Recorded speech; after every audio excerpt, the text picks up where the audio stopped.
Hello, everyone, and welcome. We are so excited for you to join us this evening as we play some D&D for the Trevor Project. We are incredibly excited to do our second show, Phil, of Adamantine Chef, and we have some brand new chefs along this time. We are thrilled to be here.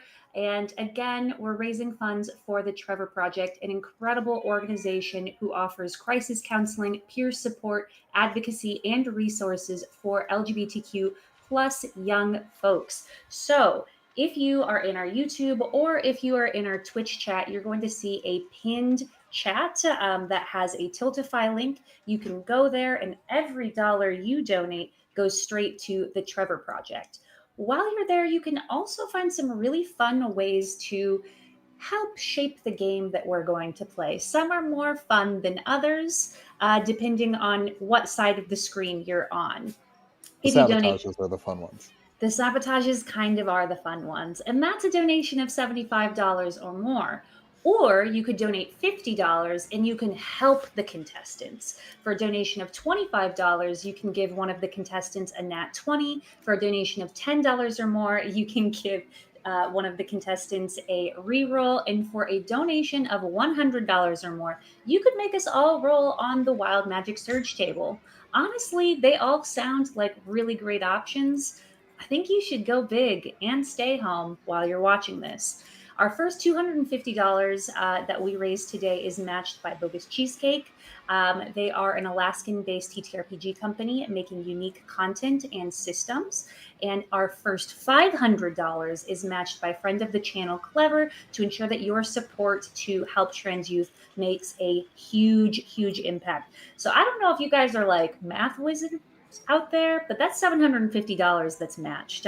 So please, if you're able to, go to the link in both of the chats and donate. Finally, before we move on to introductions of these fine humans, everyone who does donate today gets entered into a drawing to win a free t-shirt from Session Zero Clothing. They make really cool D&D and TTRPG inspired shirts. Friends, my name is Jess. My pronouns are they, them, theirs, and I'm going to popcorn things over to Steve. Amazing. Hi, everyone. My name's Steve Wen. My pronouns are currently he, him. I am one of the co-hosts on Asia Present. I'm so happy to be here. I'm happy to be supporting the Trevor Project. I cannot wait for the shenanigans that happen. I love talking about food, and I can't wait to talk about more of that. I'm going to mais souffle it over to Jeremy. Hello, everybody. My name is Jeremy. My pronouns are also he, him. You may know me from the show Three Black Halflings, which is a TTRPG/nerd podcast where we talk about diversity and inclusivity in the nerd sphere. And I'm really excited to be here. I'm super hyped, and I can't wait. I know very little about cooking and food, so can't wait to fumble my way through this competition and somehow magically win. And I'm going to popcorn it over to Stella. I am Stella, aka Sunny. I've been an adult content creator for the last 5 years. Also, I'm a certified sex coach and a abstract artist. And this is actually my very first official game of D&D. So I will need everyone behind the screen to support me, like a whole extra lot, and sabotage everyone else so that I can win this. And I'm gonna popcorn it over to Mike. Hello, everyone. I am Mike. Pronouns are he, him. You might know me from the YouTube channel Super Geek Mike, where we talk about lessons we can learn in D&D, stealing lessons from some more obvious examples like the games of Critical Role to some of the less obvious examples like the music of Ed Sheeran, and just kind of fun, wacky videos. And I'm going to popcorn shrimp it over to our game master, I guess dungeon master, because we're playing D&D today, Phil/Tulok the Barbrarian. Hi, everyone. I'm Phil. I'm Tulok the Barbrarian. I make your favorite fictional characters in Dungeons and Dragons, and I play video games and stuff. You can find me on Tulok the Barbarian. I just started up the Building Character series again, making your favorite fictional characters in Dungeons and Dragons. I'm so excited to be here, raising money for the Trevor Project with all of these wonderful people. Other than that, I mean, what do we got to do? Let's talk more rock. Am I right? Heck yeah. Heck yeah. Jess, am I good to just kick us off? Yes, chef. Yes, chef. Yes, chef. Yes, chef. Folks, in our reality and in fantasy, nothing in the world brings people together like sharing a meal. Big and small, an offering of food is the most sincere gesture of affection. You've taken time to share something that means something to you, sustains your loved ones, and creates a lasting memory that will be reflected on in hard times. Is there anything more universal to the mortal experience than food? Yes, competition. Your ancestors did whatever it took to climb out of the primordial ooze, scratching, clawing, and bludgeoning each other for a chance to eventually make you what you are today. History is a bloody struggle for power and dominance. The strong eat, the weak die. Welcome to the Adamantine Chef, a fantasy culinary competition. We find ourselves in a large hemispherical domed stage. It stretches incredibly wide, like a football field, or as they call it in a world without football, a very big field. 5 stations are set up with an oven, a cauldron, an open flame grill, along with any culinary utensils that a chef might need. Slithering onto the stage is a 6-foot-tall snake man with green scales and a pale yellow hood frilled out on either side of his neck. His black shirt is adorned with flames, not frames, and he wears a jean, one singular pant leg of denim extending nearly to the floor with an ever-scooting tail sticking out the bottom. As he speaks, his forked tongue flitters with fricative syllables. That's S sounds for the non-grammar nerds. Welcome to the Adamantine Chef. I am your host, Snake Yuanti. Today, 5 chefs will compete to satisfy the appetite of Gorvaxalax, the Insatiable. He holds the record amongst dragons for most material digested. Needless to say, he is an expert. There will be 2 rounds, time permitting, a dinner and a dessert. Each round, the chefs will be given various challenges from you, the audience, be that sabotages, unique equipment, or fantastical ingredients. It should be noted all creatures and plants in this competition are constructs, simulacrum of life without a central nervous system or a soul. Slaying, filleting, and sautéing them is a guiltless action, carrying the same moral weight as eating a gingerbread man. The winner will receive a prize every adventurer covets. The losers will be eaten by Gorvaxalax, the Insatiable. With that said, let's meet our first chef, Uncle Ranger. Hello, nieces, nephews, and nieblings. Actually, quick question before I go on. You mentioned the one denim leg. Is that a high-waisted jean, or is it low-rising? This is important for my fiction. It's middle. It's how one would wear jeans if they only had one leg that was also that was their tail. Okay, I guess I will accept that. It's decorative. Aren't all pants decorative? Anyways, pants decorative. I do need to go on to my intro. Nieces, nephews, I am Uncle Ranger. Sorry, sometimes that accent just comes out. I'm Uncle Ranger. I am here to show you my delicious cooking techniques. I'm going to be using my MSG technique, which means the message is so good. And I'll be probably doing some kind of variation on my egg fried rice. I will not be washing my rice after I cook it. Next, I would like to hear you enter to the first station, please. Jerry, I think you will be next. Is this a passageway or a pair of doors that we're entering through, or are we just appearing in here? You're entering from stage right. Okay, so at first, whatever camera is showing the stage it appears to have nothing showing up, and then there's like a moment where they sort of adjust and zoom in on a rat that has walked onto the stage wearing a human-sized chef's hat. And the rat looks out at the audience and gives sort of a little sheepish wave, and then holds up I want to be clear, very normal brown gray rat holds up a little sign that says written on it, "Hello, my name is Jerry, and I'm very excited to be here today to cook for you all." And then flips the sign to the other side and says, "You'll have to bear with me. I'm a little nervous, but I'm here to do my best." And then the rat sets the little placard down, and then jumps up and gives a little thumbs up, and then scurries off to his station. Okay, Jeremy, just because we are in a cooking style show and you're playing a rat, I want to clarify, when you say a human-sized chef's hat, Yes. are you saying a chef's hat akin to what a human would wear, or a chef's hat large enough to contain a human, in that you were doing maybe a reverse ratatouille where the human was riding on top of the rat's head? DM, I'm sure I don't know what you're saying. I wasn't here to cast aspersions about hat size, but I guess if we have to be specific, You I said human suppose size, which could mean one of two things. I suppose a 5'10" human being could probably stuff themselves inside of this hat if they were willing to get in a very cramped position. But that would be preposterous, frankly. Of course. This is Jerry the Rat who is competing in this competition. There is no one inside of that hat. Pay no attention to any strange movements that occur on top of Jerry's head. So it is about a 10-inch hat. I just need to know hat size. The hat is physically large enough for a human being to hide inside of it.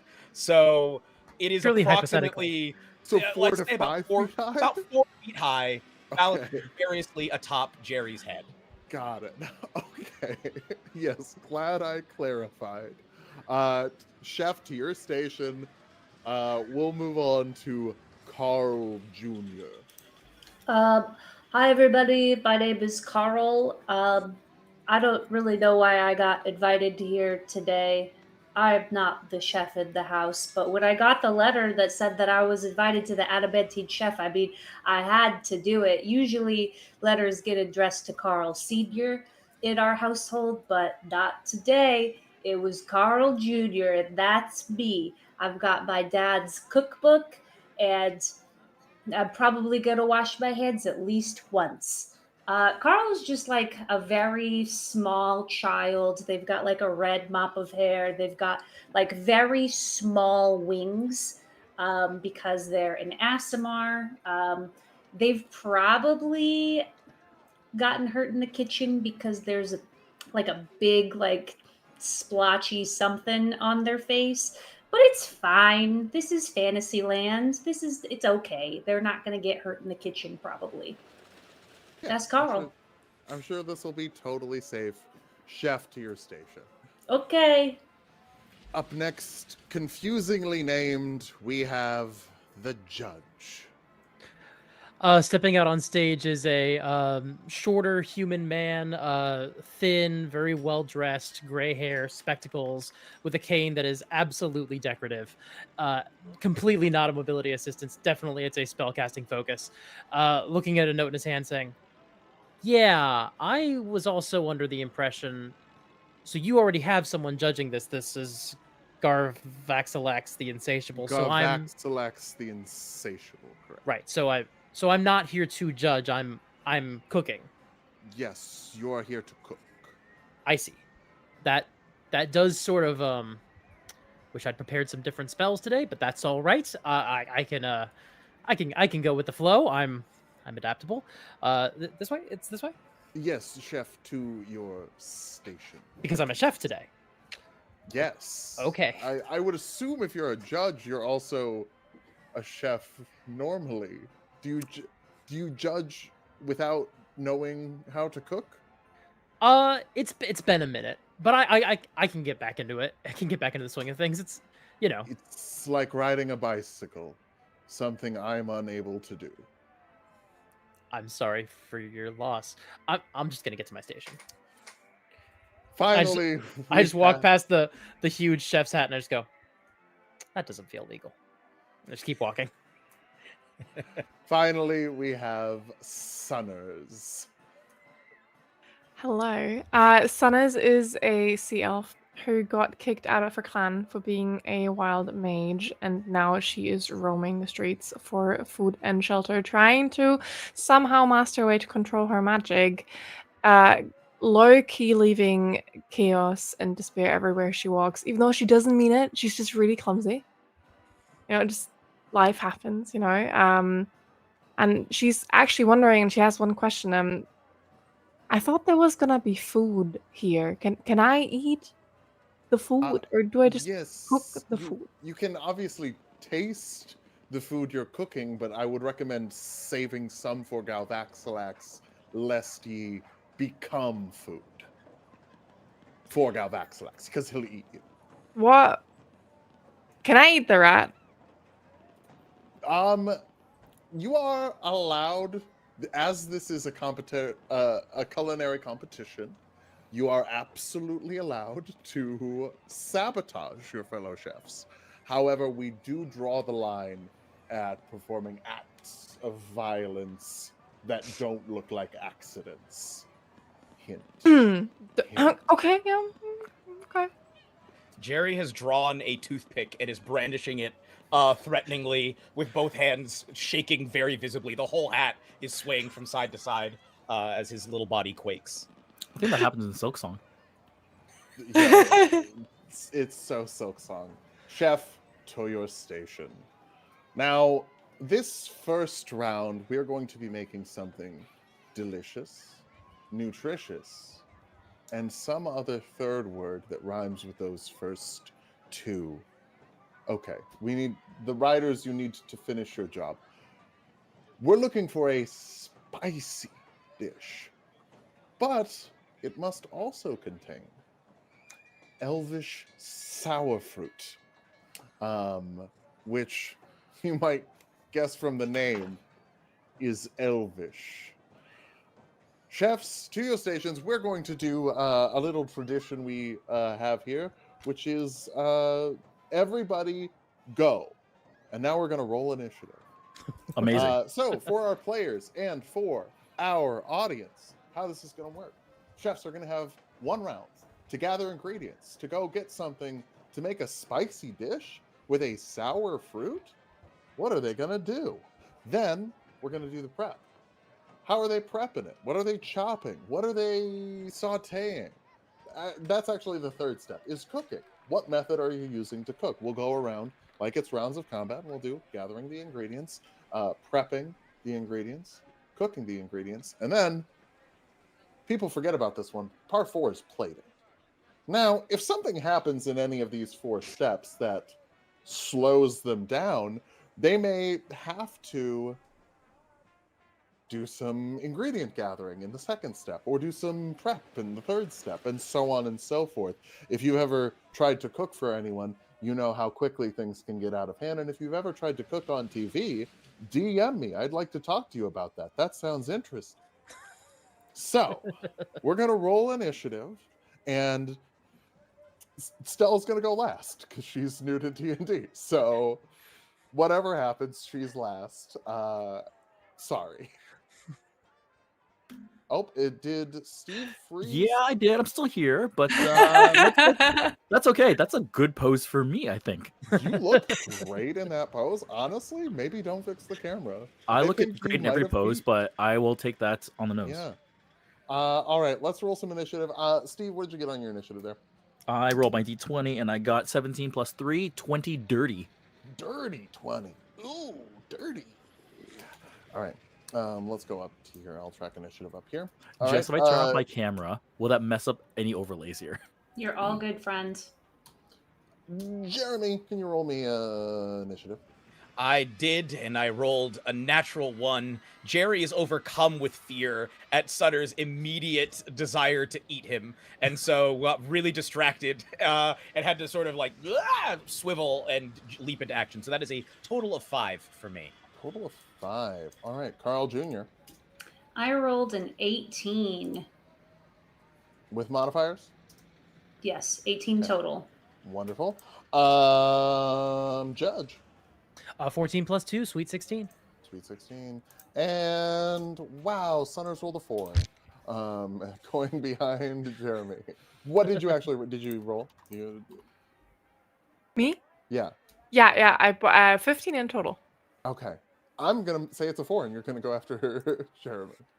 If you're good with that, if you would like to be moved, just we've talked about it off camera that you would like to go last, so you can see how other people do stuff.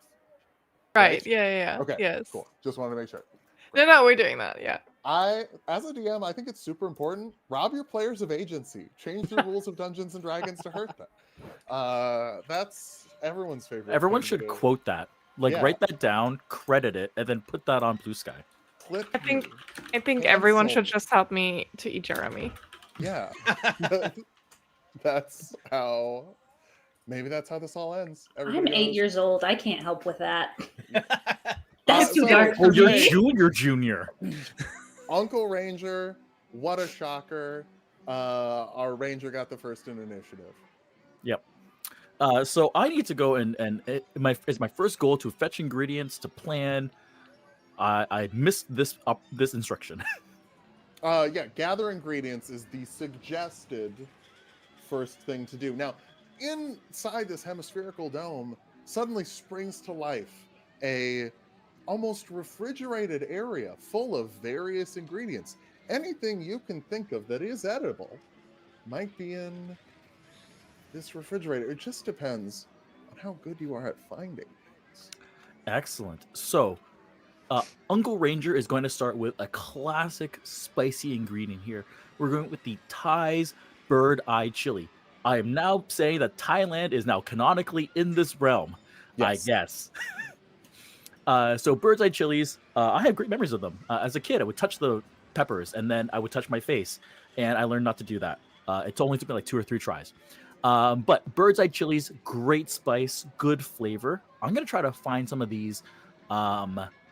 He said it was a fridge. I'm gonna check the colder area of the fridge, the freezer area, because they freeze really nicely. Sure. Give me a survival check if you're looking around for ingredients, I think. 12 plus 3, 15. 12 plus 3, 15. You find the bird's eye chilies. They are there. They're frozen up real nice. Somehow in a world without... Well, no, we've established that there's cameras. So sure, there's refrigeration. The camera could just be like a bard who just has to walk around with like a box. Just like looking Yeah, at it with he's 4 by just 3. constantly casting sending to everyone he knows. Yeah. It's a living. Anyways, yeah. So bird's eye chili, I got my spice factor. Should I continue on looking for a sour factor here? You do. The elvish sour fruit will be provided at your station, and you've grabbed an ingredient. We can kind of yada and say that you've found the rest of the ingredients you want. You don't have to, everybody, you do not have to tell me every ingredient. Just tell me something you're specifically going to call to in future rounds. You know, Gotcha. Tell me like, hey, I'm getting some breadcrumbs to make a toasty top. I'm getting some milk to make it so that Phil can't eat it. You know, Gotcha. that kind of thing. Ooh, interesting. So I'm going to call out some other ingredients here for your brain area. Coconut milk, raw canes, like sugar canes, like the actual like bow staff of them. Okay, wonderful. All right, Carl Jr., what are we making? I actually don't know how to make a lot of food. I'm going to open up my dad's cookbook and I'm going to just point at the first thing. And what do you know? It's spaghetti. And so Carl Jr. and also Just the Human don't remember the sour fruit. Elvish sour fruit. Elvish sour fruit. We don't know what that is or what that looks like. So we're just going to go and grab, because I assume that things are not labeled in the ingredients area. Yes. They are? Some things are, some things aren't. So paprika labeled because it looks a lot like cayenne, and you know, looking at it, oregano labeled. You know, when things look similar, like they're labeled, but like Does an elvish sour fruit look similar to another fruit? That's provided at station. Oh, that's provided at the station. Oh, incredible. You don't Okay. need to find the elvish sour fruit. Provided Fabulous. at your station.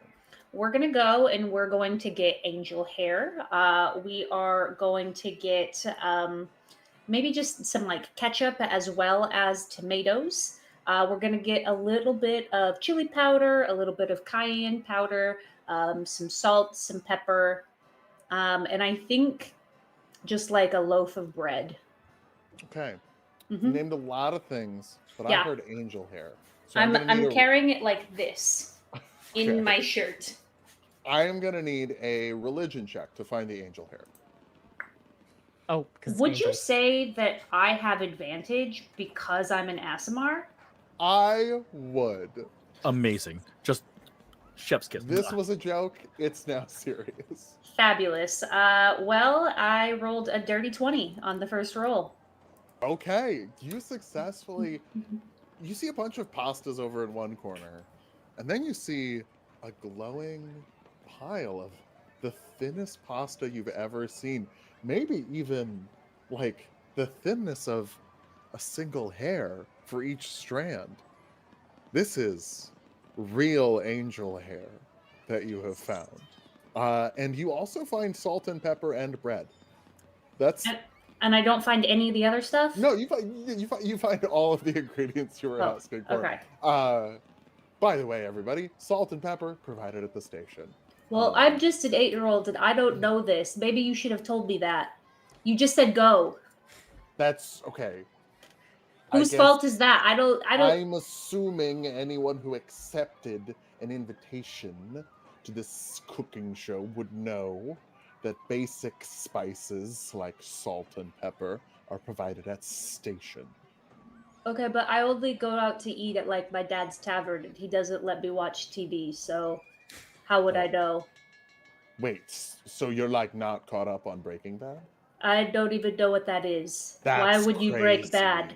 crazy. That's crazy. Like half of my references aren't going to work with you.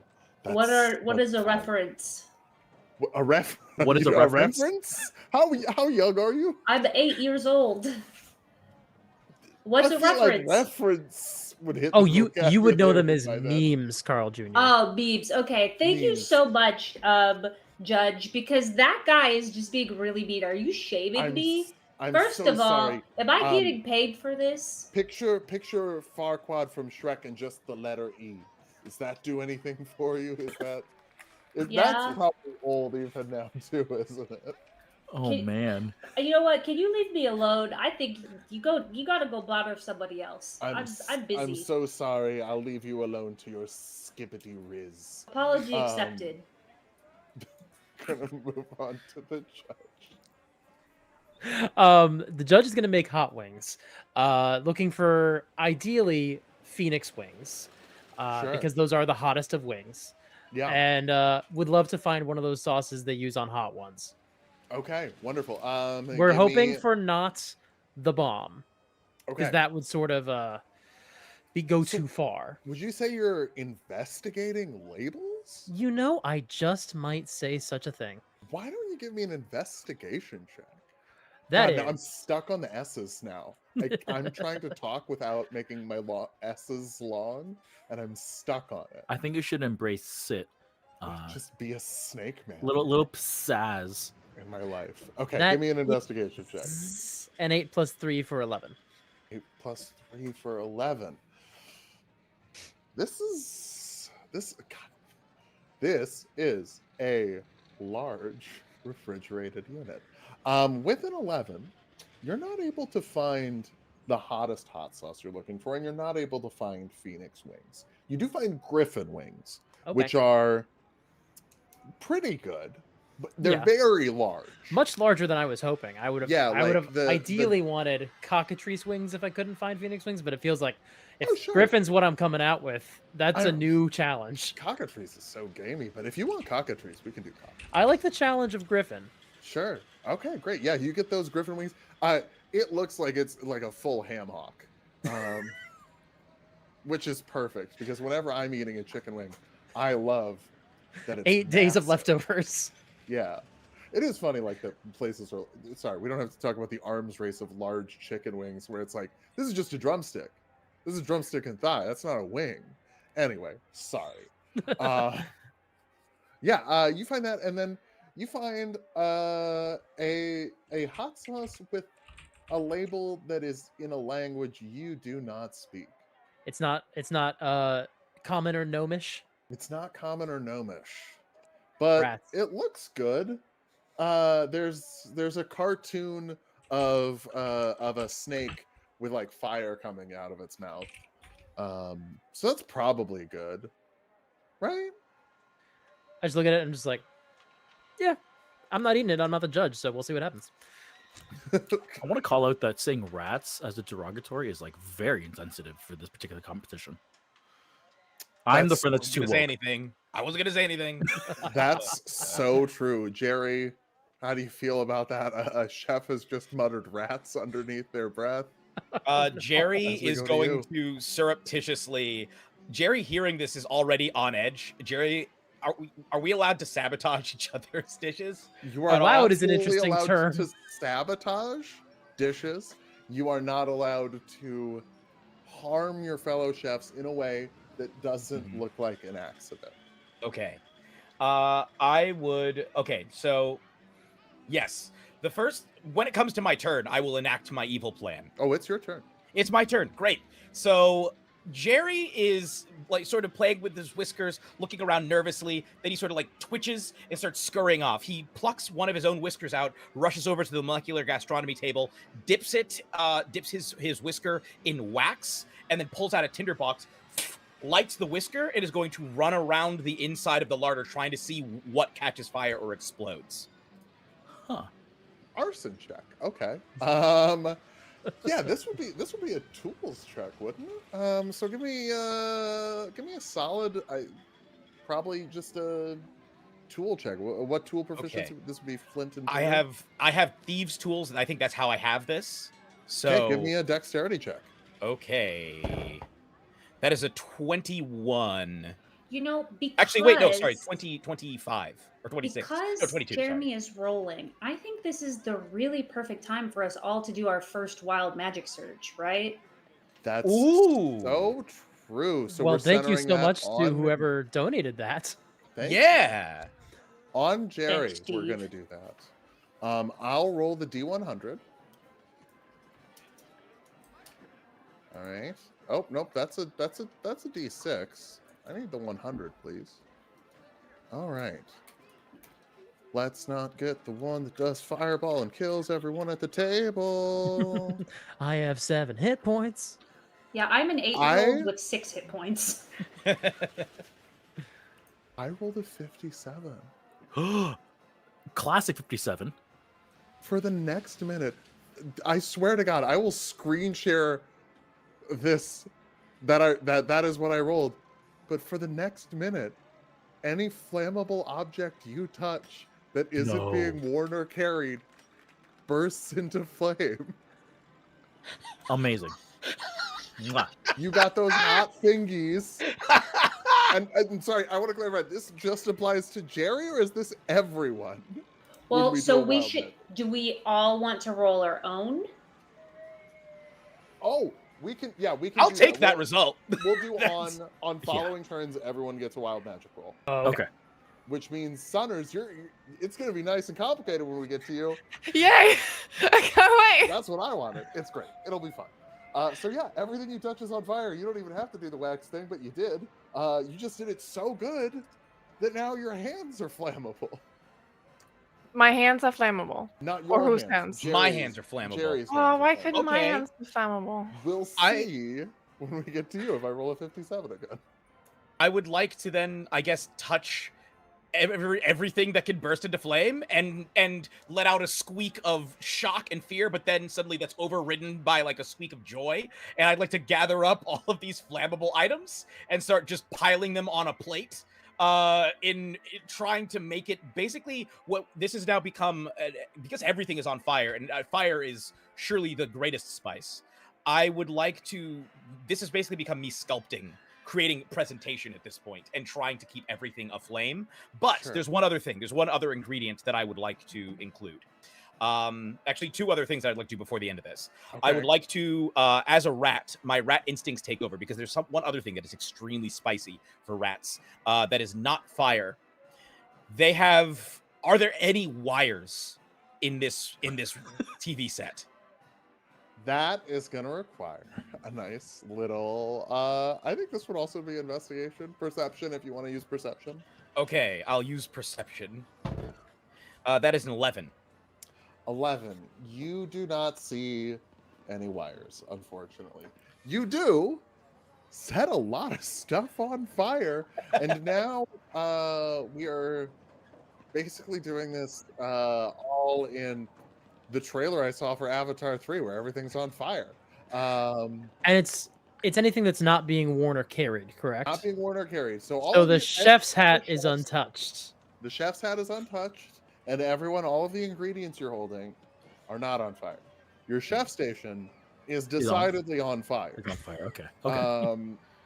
And as we go to Sunners, Before the end of my turn, could I just say one thing? Because I didn't get to do my sabotage. I would like to gather up. I'd like to gather up a small amount of salt. Pause. Okay. Setting everyone's cooking station on fire wasn't the sabotage. Yeah, that was like incidental. But if they're all on fire, then I'll leave it there. I was gonna try and set more fire, but if that's the fire, then I'm happy to go with that. I think for one round, setting everyone's station on fire is gonna be about the limits of time. All right, works for me. No problem. I just want to let you know, Jerry, that you have an enemy because Vincent in the YouTube chat just said, "Oh no, the cookbook." And you can go fuck yourself. Well, I thought you had it. Wow. No. How can I carry a cookbook when I'm carrying all my ingredients? Between those thunder thighs, I say to an 8-year-old. Between your thighs, I say to a regular 8-year-old. Drop the ingredients and I go, "Oh no, the cookbook! Jerry, I hate you." And I just start sobbing. Sunners, your station's on fire. I will say the refrigerator ingredients are not on fire because you only have time to set all the stations on fire. And even that's probably generous for 6 seconds. I think I would like to use my Ray of Frost to extinguish the fire on my station. That's great. Give me a ranged spell attack, please. Which you'll click on the D20, I believe. Yes. Does that sound right, D&D Beyond users? Next to Ray of Frost, it should have a number that says like +3 or something like that. Yes, it's +4. Do I click on it? Yep. Yes. Okay.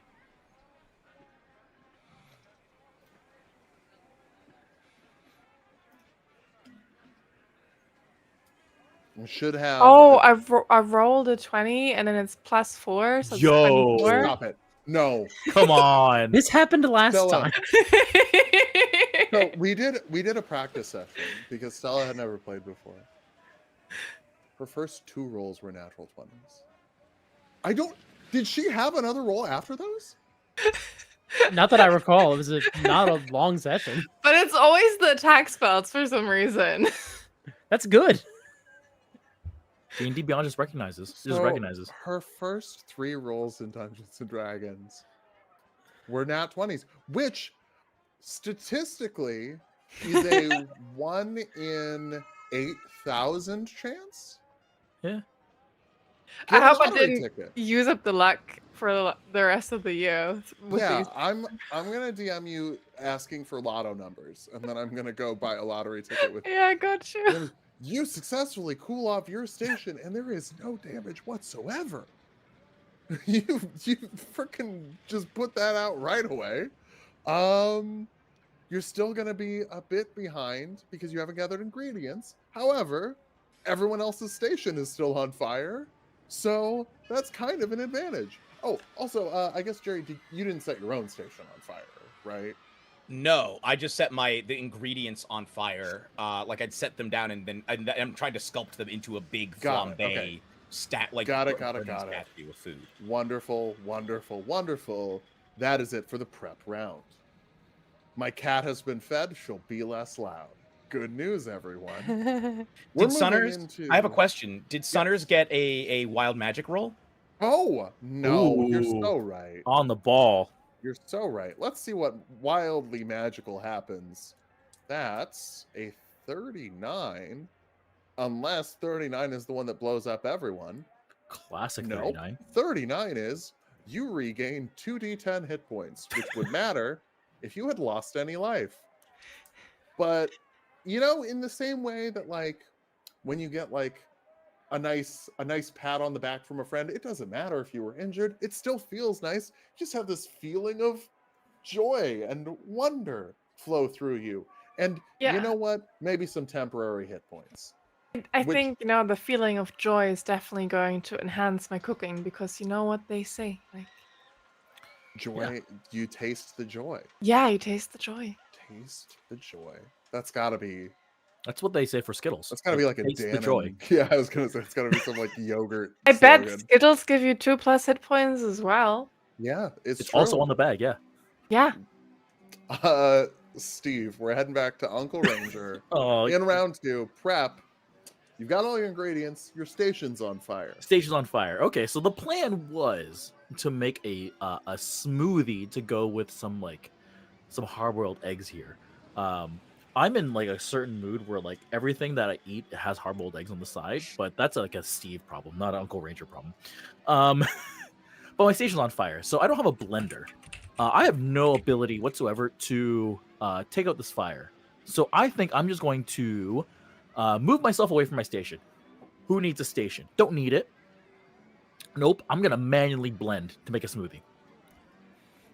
Okay, so I'm assuming you're going to be attacking your ingredients with some sort of weapon.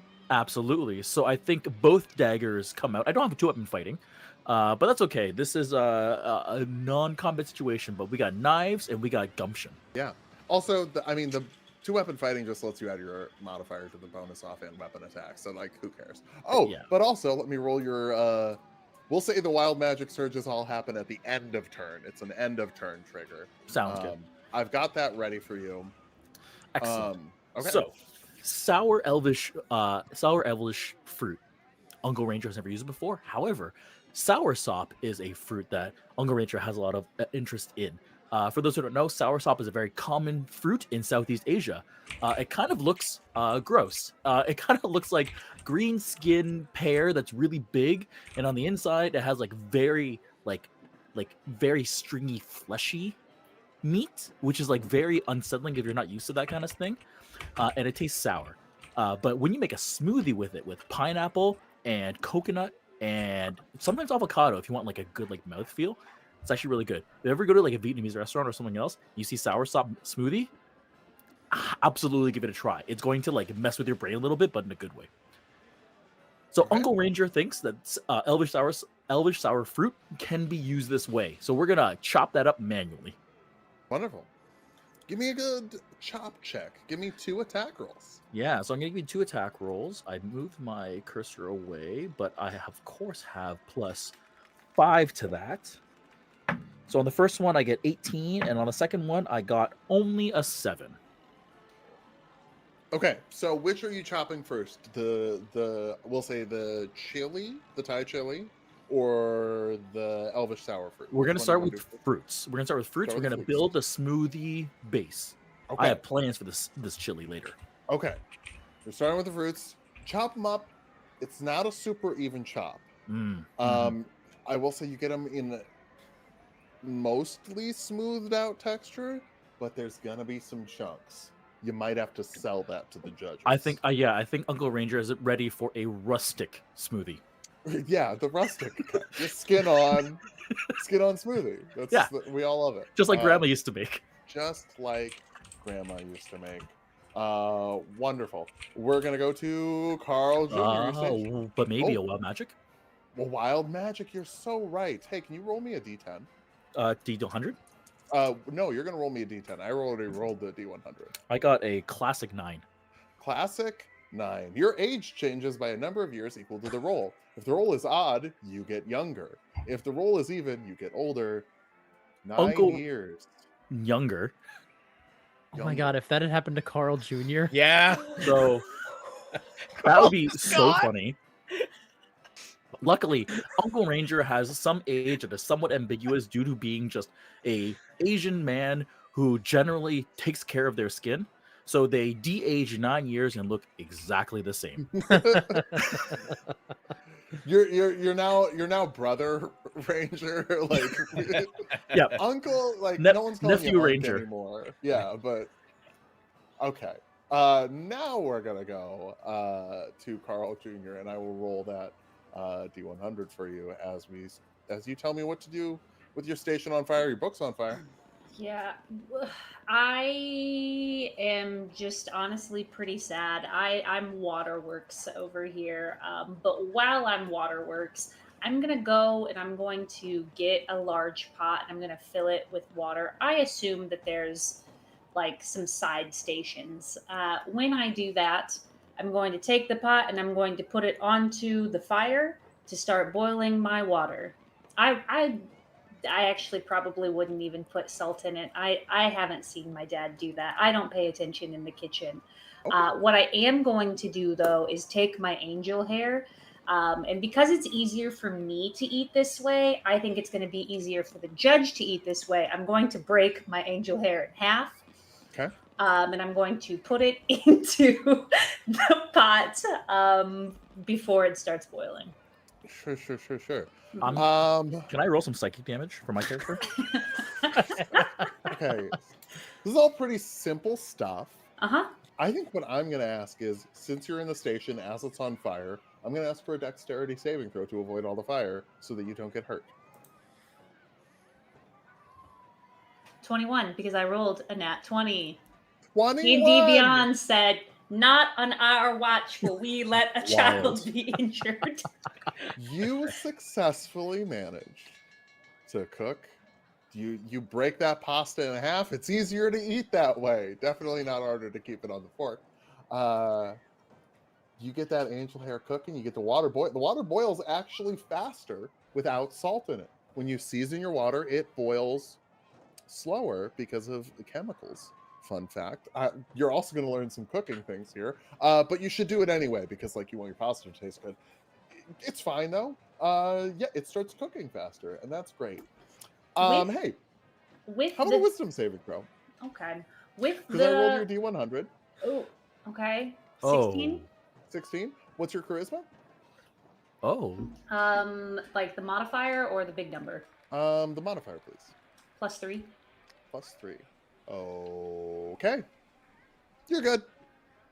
Yay! You cast Okay. polymorph on yourself. If you fail the saving throw, you turn into a sheep for the spell's duration.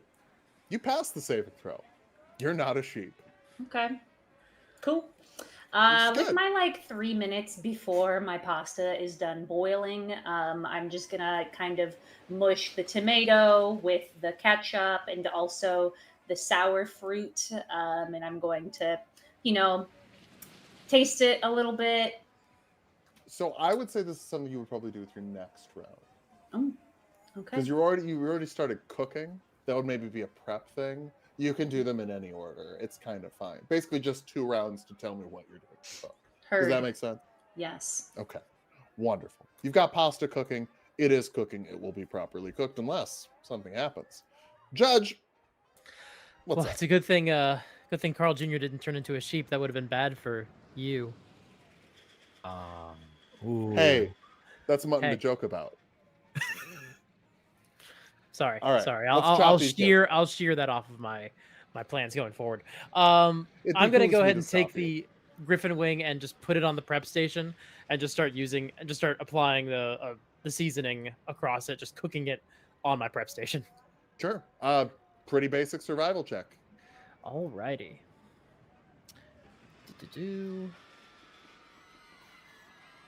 That is a 15 total. 15 total. You get a good sear.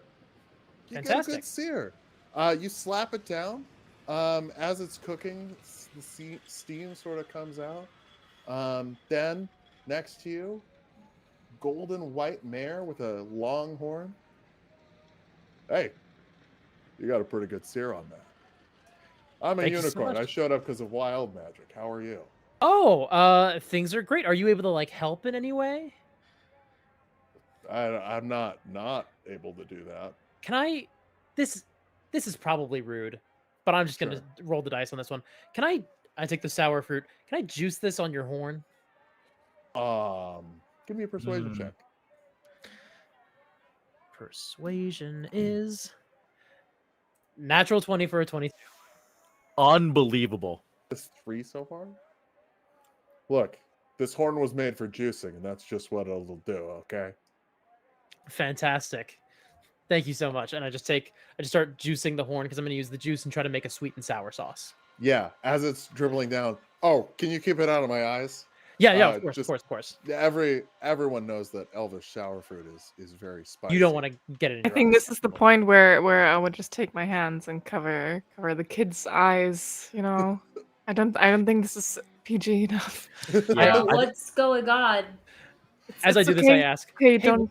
are you just like around forever now? Do you just exist now? I actually I have 1 minute of existence. Oh, and then you I don't know where I go die? after this minute. I know I'm Oh. here for a minute, and I guess this is what I'll contribute to this grand thing we call life and existence. Maybe I existed somewhere else before. It's not really clear in the wild magic table if I existed somewhere else, or when I disappear that I go somewhere else. Wow. Boy, yeah, I'm just. Well, kinda when you thinking leave, about if it you now. could just say, "Mr. Stark, I don't feel so good," I would just that would help me a lot. Sure. It will give me reference to closure. something. Yeah, it's a meme. Okay, I don't have time for memes. I have 1 minute to live. Anyway, Skibbity, is that a thing? All right.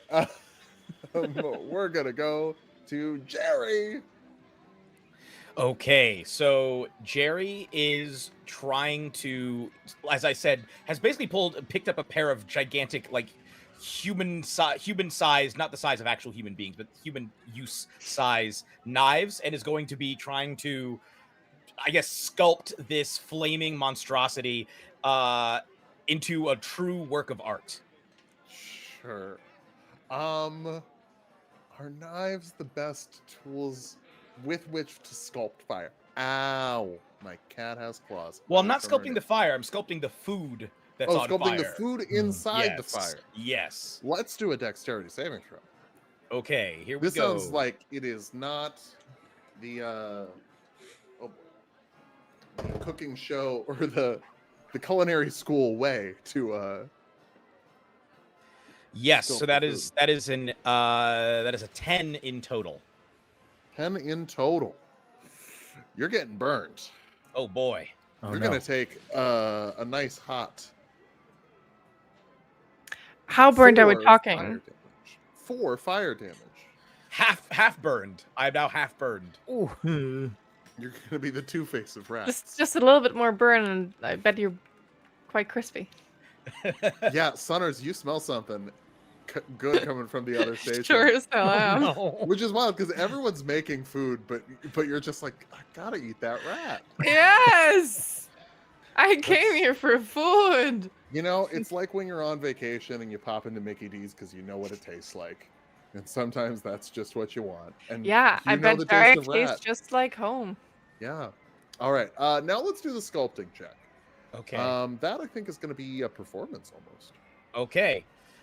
Here we go. With most of my fur burned off of my body, and I guess I also have a nice sear going, similar to the judge's food. Yep. I'm going to, I'm gonna push through the pain and start trying to carve this up. Here we go. That is an 18. 18. Look, sometimes chefs get like Teflon hands, right? Just because they'll grab a pan out of the oven, no mitts. And you've got that skill as a rat. So like, yeah, you're getting burned, but that's not affecting your ability to get things done. If anything, the pain drives you. You sculpt. In a little ratty voice with the flames like glinting in my eyes, I murmur to myself in rat speak, I'm a real chef! I'm a real chef! I'm on fire! And so you are. Sunners, what are you up to in that kitchen? Well, You don't have any ingredients, but your kitchen well, isn't on fire. given that it's an Alvin sour fruit, right? It's obviously my area of forte, right? Like, Yes, Yes. actually. yes, Because you know, you're the only elf, right? We don't have any other yes, elves. I think so. So you would have knowledge that elvish sour fruit is misnamed. It is not sour. Oh no. It is Exactly. spicy. Exactly. So I would know that it doesn't need any more spice than the thing, right? Yes. So It's a Greenland Iceland situation where it was named wrong as a bit. Oh, Oh boy. So it what? was really good to see, standing over here without ingredients, seeing what everyone else was doing, just like having a laugh, like internally, Yeah. Yeah. You got it. Are you just slicing up fruit? Well, the thing is, given that I'm like one round behind, right? Yeah. I thought I would charm a person from the audience to be my little helper throughout the rest of the Ooh. competition. Oh, I will roll a wisdom saving throw against your DC, which I just know because I helped you make your character sheet. Yeah, you point out at someone at the audience, and they're like, I'll probably get thrown out for this, but do you need like help? I don't know if I'm like allowed to do this, but Yeah, come here, yeah, all Yeah, right, yeah, you yeah. just- dude, B-roll. climbs on stage. Yeah, no, huge fan. Honestly, I've been following your work since you came out on stage, and I've loved everything you've done. It's like when you saw the fire, you were like, "Let's make it cold." Right? Yeah. Great Like, idea. What do you need me to do? Stella, you should ask what this NPC's name is and for a full description of what they look like. that's exactly what I'm asking for. Oh, well, of course, my name is Boblin the Goblin. I'm a human. That's just my name. My last name is the Goblin. He's a slightly shorter guy, probably around like 5'2" or something. He's got like really long blonde hair down to his knees. And he's here to help. Oh, good old Boblin the Goblin, the human. Classic. Amazing. Well, Woblin and I are just, I'm just gonna instruct him to grab the ingredients for the best elven sour fruit soup you've Oh. ever had in your life. Oh yeah. Sorry, I'm watching these I'm here every week watching. And let me tell you, Elven sour fruit for a soup, you gotta go for chicken broth as the base. And Right. luckily, I always bring some homemade chicken broth from home. Boblin! Oh my Isn't that god! great? My guy! This is awesome. I'm just stoked to be here. This is the best. Stoked to have you. Yeah, that's a saving throw. I don't actually need you to roll anything. Or actually, you know what? I should roll to see how good this guy is at making chicken stock. That's what we need to check. Do you Boblin. want to taste the chicken broth to test it? Are you asking me if I want to eat food? I was asking you as the DM, but yeah, sure. You know what? Boblin the Goblin is like, now, do you want to taste it? Because I think it's pretty good. But I think we just, we'll just gotta like have a spoonful, just yeah, the extra have a nice sure, spoonful of that broth. Hey, when I tell you, this homemade delicious broth tastes just like store-bought broth. It's fine. It's not gonna win any awards, but it's not bad. It's just it's fine. I'm sure the sour fruit is just gonna like spice it up, like quite literally. Kick it up to the next level. Speaking of the next level, next round, we're gonna move back. Two of us rolled natural 20s, and I still get the feeling that she had the best round. Used a spell slot though, consumable resource. Mm-hmm. I reward consumable resource uses. All right. Especially because y'all are level 1. So Yeah. And I didn't die. yeah. And we're happy for that. That's great. Yeah. And really, honestly, just got an assistant from the audience and some mediocre chicken stock. So And now knows the flavor I of got the fruit that the Boblin. rest Okay, of us don't know. don't insult Boblin the Goblin. that's elvish. Sometimes you go on a cooking show, and they ask you to make something that you make at the restaurant. So to clarify the painting in my mind, Boblin came out of the crowd, offered help, wasn't sure if that's okay, did it anyways, great. Was like, try my chicken stock, pulled out knowingly store-bought chicken stock, chicken broth, and was like, it's the best. Actually, it's not that great. It's store-bought. and was just like that was like their MO. They're proud of it. They're proud Like, of their store bought. It's when Who knows what else Boblin's gonna whip out, you know? if you've ever been over to a friend's house to eat and the food just wasn't no good. I mean the macaroni. Sorry, no, that's Rapper's Delight. If you if you've ever been over to a friend's house who just started cooking and they're like really proud of something, and you're like, Yeah. this is spaghetti. Like legally speaking, this is But spaghetti. It's I not- even broke it in half for you so it's easier for you to eat. Why do you I'm keep not- bringing this sorry, up? I'm not roasting you. Oh my It's like, you know, gosh. they just started cooking, and you don't want to like discourage them. So like he's Yeah. probably been gassed up by his friends. Yeah. You know, like, oh, this chicken stock, wow, it's so chickeny. The amount of world building you've done for Boblin the Goblin is really like immersing me. So thank you for that.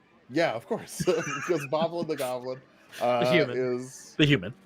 yeah, Boblin the Goblin, the human. Now, Uncle Ranger, cooking. What you doing? So we're back to cooking. So Uncle Ranger, having not tasted this and have made a horrible assumption, is going to continue on the path anyways here. So we have a station on a fire. Fire is great for boiling and heating things. So he's been told. So we're going to boil some water. We're going to cook some hard-boiled eggs. Great stuff. No timers here, but Uncle Ranger has heart to know when eggs come out and they're nice and jammy. So we'll let that happen. Second thing to cook, because I know we're short on time here. It's very like Food Network, like the timer is constantly ticking down. Oh, yeah. Yeah, constantly. And like someone's calling out numbers. Who knows why? It's clearly put in post. Anyways. Yes. 30 seconds, chefs, and like someone like puts a steak in the oven and pulls it out. The last time I watched it, I watched someone grab a handful of rice they cooked and throw it on a plate by hand, and I'm like, honestly, girl, I feel you. Like, what a mood. Anyways, Uncle Ranger is going to heat up peanut oil inside of a wok. Okay. Chop up some Thai chili peppers and make some chili oil real quick and dirty. Okay. A quick, dirty chili oil. Now, as you are doing this in your chef station, which is on fire, It's on fire, yeah. I need a dexterity saving throw. Amazing, yes. I was chopping where I was chopping fruit away from my station, Yes. but fire is a constant threat and it just continuously moves. Yes. So let's do that dexterity saving throw. Yes. +5 to that for I a believe 17. Your camera froze again. It did freeze 17? again. 17 plus Yes. 5, 22. So pretty good.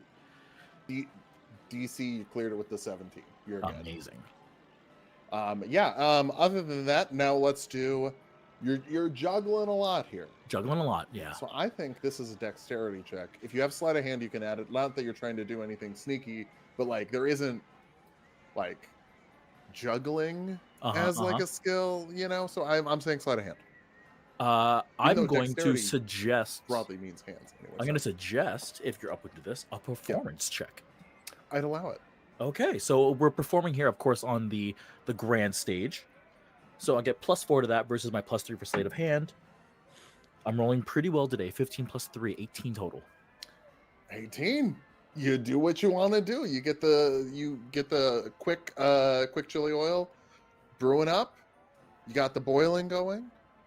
You're successfully cooking.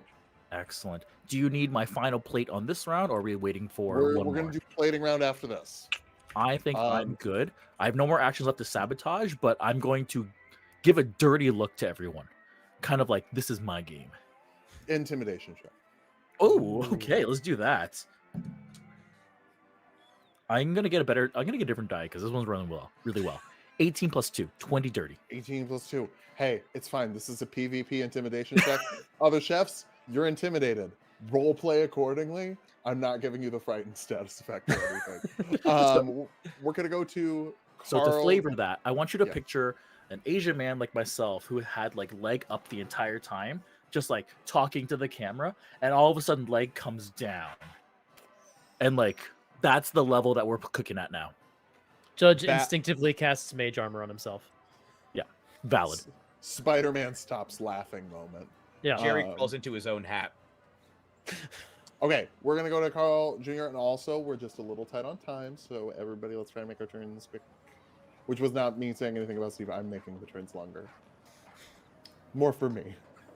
But Yeah, uncle, brother, if you could not look at me like that, that's really mean. I'm gonna have to go and tell a trusted adult that you're bullying me. And I think that this show has an anti bullying policy.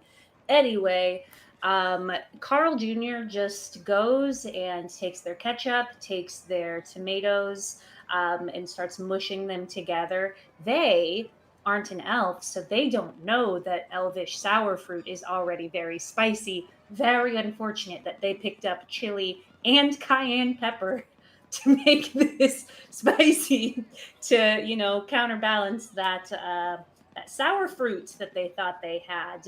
So they're putting it in, they're tasting it, and then when they think that they have a very good like spicy base, that's when Carl chops up the sour fruit and puts it in, and they go. And I assume that he's not liking it, but he's going to pretend that it's tasty. He's going to present it anyway. Give me a deception. Well, I guess we'll do the deception check later. I think right now let's do a Constitution saving throw. Okay. If you're just throwing all these spicy ingredients together, and you have a child's palate, pretty famously don't handle spices well. It's a 6. A 6. Hey, you were good with the real flames, but these flames, they freak you out. You're gonna struggle to contain that pain. You're only gonna take 1 fire damage, I guess. But like it's notable. Heard. Yeah. I don't think that I'm going to do anything with the bread that I have at this point.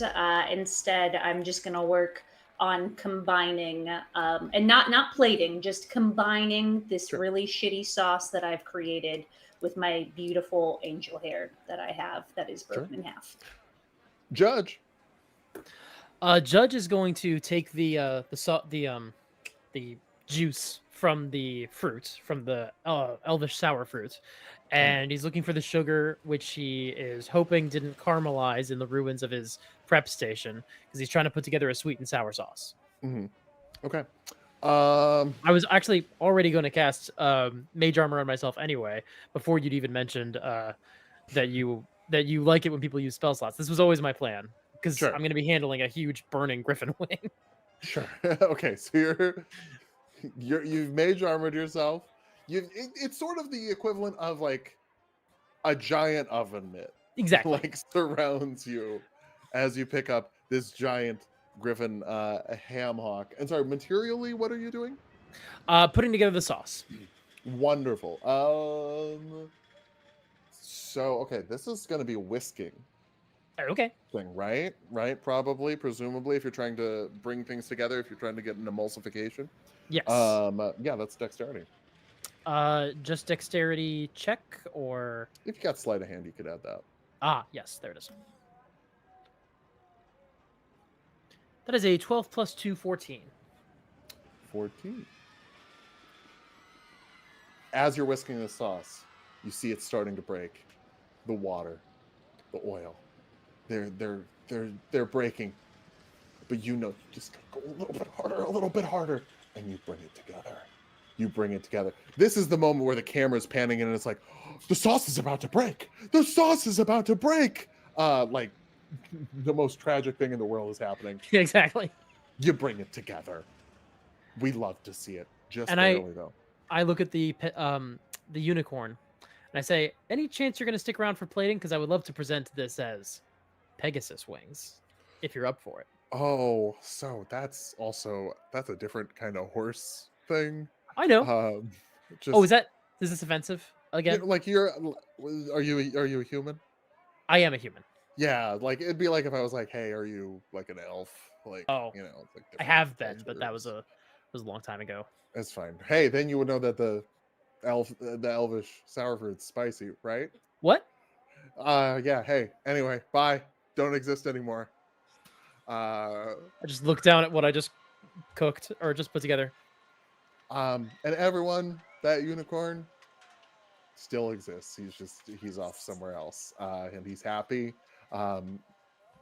it's like a weird dream he had that he thinks probably was a dream. Yeah. And everything's fine. So you're able to bring that sauce together.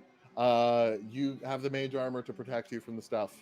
Wonderful. We're I'm just gonna go gonna over to take a quick taste and see what I wound up with. Now that I know it's Sure. spicy. Give me a perception check. A perception check. Okay. Because perception's taste. Taste is That is a the same. 5 + 3, 8. But Jess mentioned in the Discord that I have a reroll Ooh, See that roll. use that. because this feels important. That is a 12 + 3, 15. 15. You need to cut this sauce. Okay. This is real spicy. And you need to either like some acid or some sweet Got it. before plating. We're gonna go over to Jerry. So Jerry, with the last of his fire powers, is going to very quickly chop up some fruit and other flammable things that can burn. Basically, maybe not fruit, but flammable foods, and create sort of he's finished sculpting the sculpture. So now he's going to create in his serving area sort of a swirl effect that's like these sliced up burning ingredients. So it's like a beautiful burning sculpture surrounded by, I guess, a burning installation. Okay. Yes, and then in addition to, I have one other thing I'd like to do in addition to that, but I can roll for that. I just want to clarify. Your method of cooking has been it's been on fire the entire time. My intention is for it to be on fire when they try to eat it. Okay. So it is already charred. En flambe. Yes, it is currently at charred. But yes, if you would like to try and spin that up It's- and also it's maintain Cajun the flaming. style. Yes. Cajun style. Yes. I'm a Cajun Um, rat, what can I say? Yeah, boy, this is some fancy stuff you're doing here. You're This is taking some quite a high-level gambit. stuff. It's Can avant-garde. I'm pushing boundaries here, chef. Can you pushing boundaries. tell me what skill you think you would be using? I think I'm trying to do this as fast as possible, so I Okay. think this would be a sleight of hand thing, because I'm like Sleight of hand, let's see it. and then just setting it all down. Let's see it. All right, that is what do I have? 19 to sleight of hand. Yeah. You successfully get it in the exact shape you want. It looks cool. It maybe doesn't look edible, but it looks cool. And I hey, would it's like- a dragon. You're Yeah. spinning into a dragon. They have Well, fire I breath. would like to suggest that I have sculpted not a dragon, but a myself with dragon wings standing Okay. atop the other chef testants. Okay. So the other chef testants are lying there as though I have slain them and vanquished them, and I'm standing atop them with draconic wings, holding a little sword that is also Sure. burning. And I'm just Wonderful. fully burning an effigy along with everyone else, and there's a big swirl. And then the last thing that I'd like to do, if I have time, I do have the nimble feature, so I can like dash as a bonus action. Mhm. I would like to run over to the molecular gastronomy table, grab a couple of spray bottles, and then spray them onto the flames, but not to put out the flames, but to color them in different colors. So I'd like to create sort of a color effect to create a beautiful kaleidoscopic I effect. will need an Arcana check to see if you know the chemistry. All right, here we go. That's a 17. 17. I have a +1 Does to Arcana. Does the rat not know the chemistry? Of course, the rat knows the chemistry. Yeah, you That create hat? this beautiful swirling, prismatic display, even of charred food. I say to myself, again in rat speak, I'm doing it. I'm doing it. Mama's going to be so proud of me. She's going to be so proud. She's going to apologize for trying to eat me all those weeks ago. It's years for me, but really weeks for everyone Sure. else. Yeah. Yes, we I think eat we all first understood with that. our eyes. And then I look up real quick and I say, does it look good? And then the hat shifts slightly, and I say, okay. And then that's the end of my turn. Wonderful. Sunners, you've got a personal assistant, Boblin the Yes. Goblin, the human, Goblin, goblin, the with human. the broth. Yes. What are we doing with that broth in that? Well, I would like to ask you whose cooking stations are the closest to me? Ooh, yeah. Okay. So you would be right next to Jerry, and you would be on the far end. I thought it was. I okay. thought I Oh was no, in you station would 4. be next to the judge. You're right. Yeah. You are still on the far right side, Well, okay. next to You know, the judge. I'm chilling over here cooking with Boblin the Goblin. After my grandma's recipe, her famous sour fruit soup. Mhm. I'm getting like a little bit bored, so I would like to use my mage hand to dump all of the salt of the judge on his cooking station into his dish. Okay, so this we're gonna say is gonna be a sleight of hand check Okay, against the judge's perception. okay. Judge, what is your passive perception? 13. 13. That's the roll you've got to beat with sleight Okay. of hand. So on your sheet, you should see sleight of hand under the Yes. abilities, and then you should be I able to am click that rolling.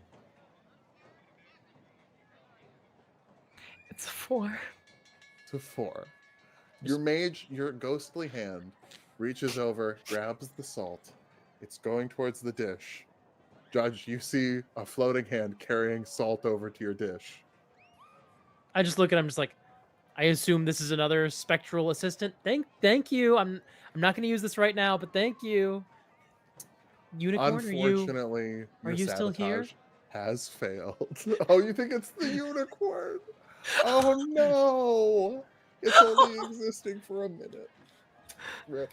Boblin is just like, hey, I appreciate the sabotage. More people should try and do the sabotage. I think that's great. I got the soup going. It's really just boiling. We can just talk about stuff. Yeah, Just we're like chilling. how you doing? Yeah, what were your parents like? What's your trauma? Ah, Sorry. you know, my parents, whenever I would misbehave, they would charm me. They would use charm magic to make me behave, and I just never have been able to trust anyone because of it. Well, I can Anyway. tell you we'll be really good real friends then, Of course. Boblin. Yeah, of course. Yeah. No, I got that vibe right away. I was like, this person will never charm me. Right? No, I would never. Well, wonderful. Uncle Ranger, let's get to plating. Excellent. Okay, plating. So here's how it all comes together. So we have our smoothie with coconut cream and all that kind of stuff. Chunks at the top here. Uncle Ranger takes a spoon, brings the chunks to the top. Ultimate play here. Chili oil poured on top of a smoothie. Craziness. With the fruits on top, a little bit of a tiny oil sear. It's a half deep fry in a smoothie. The eggs are served as eggs. Uncle Ranger did not plan this one out. But that is the plates. We are good. What Give kind of me- check? Yeah. Give me a history check. A history check. I would love to do a history check. +0. Love that. Yeah. I got a 17. You remember from previous episodes of the show, on other cooking shows, a lot of judges will say, hey, do less. Like if you add other things to the plate, it raises the chances that something's bad. But Go Vaxilax is always like, do more. I'm hungry. So putting those hard-boiled eggs on the plate might not go with the smoothie. Great idea. It's more Excellent. food. Excellent. Uncle Ranger puts 4 more eggs on there, fully raw. You Yeah. get your soft boiled eggs and your no boiled eggs. He's ready to make gains. Yep. We'll go to Carl Jr. So Carl, I think has kind of calmed down from their little bit of spicy food meets spicy food. And they're just mixing up the pasta. It's the perfect bite-sized length of angel hair. It's really frick-fracking hot, but Sir Glavx sounds like he likes hot food, so I think he's gonna like it. And Carl really didn't get to make the garlic bread that they had intended to make, but that doesn't mean that he can't rip off a piece and throw a slab of butter down for some butter bread with pasta, and that's what you got. Sure. Why don't you? Your station's still on fire, so just dexterity saving throw. Are we gonna see a child die today? Do we want to give the child advantage because there are producers that don't want to see a child die today? Maybe we can see a rat die today. I'm only a few weeks old. Technically, I'm the youngest one here. Yeah. It's up to, See, we it's could- up to we could chat get- if we Can get I that can I use advantage. the help action to I- give the child advantage by casting message and giving them some advice about handling fire? I'm gonna say we're not gonna wait on chat to give us advantage, but chat, give us advantage for the next round. Yeah. Can Boblin can also be the hero of the day? Because honestly, I'm feeling I have good vibes about Boblin. I feel What'd you like roll? I rolled a 5. However, on the Twitch chat, there is someone that said, hang on 1 sec. Now, of course, things happen, and I can only vamp for so long with y'all. But I really do think that a producer would be like, oop, not today. With our belief in humanity. No, wait, pause. I don't know how to pronounce it. Warden Cycliffe? Wardenclyffe. Just donated a $25, and that's a Let's cool go. nat 20. Let's do it. Let's do it. That's a Save that cool child. nat 20. You successfully played up your angel hair. You successfully put bread and butter out on the plate. Great work. You're safe. Warden We're moving Cliff, on. this really shitty plating goes out to you. Thank you so much, Warden Cliff, for saving that child's life from the fire. Judge, what's up? The judge is gonna try to get a lemon and try to get that into the sauce. Try to get some sour in there to cut Sure. this sauce. Since you're doing this as you're plating, I am gonna need a disadvantaged survival check. Okay, not a Or problem. wait, how much movement speed do you have? 30. 30. Okay. If you had a way to hypothetically increase your movement speed. The fun thing about that is, I don't. Okay. That is fun. I don't know what your spell list is. Yeah, no, great question. So with disadvantage, the higher roll was a 2 + 1 for 3, and the lower roll was a 1 + 1 for 2. We're taking the run out, grab the lemon. You're trying to slice it as you're running back to the table. Perfect. Here's the thing about doing that, though. Sometimes you trip while you're holding the knife and the lemon and knock all of your food onto the floor. You don't harm yourself, but all of your food is on the floor. You got to scramble and put it back up on the plate. Well, and so what a cooking show really needs, every cooking show needs, is someone trying to do way too ambitious plating with absolutely no time on the clock. So Right. what he's actually trying to do next, because he had to get the lemon into the sauce. He's also going to try to cast Tensor's floating disc as a ritual to use the plating, which does take 10 full Christian minutes. So You start casting tensors as your food's on the floor? well, it'll just levitate it up as the thought. Okay, you're hoping Yeah, to be in judged 10 last. Christian minutes. Got it. You're like, look, production's gonna take some time. Okay, Jerry, what's up? Plating. So at this point, I have my presentation, right? I've created everything.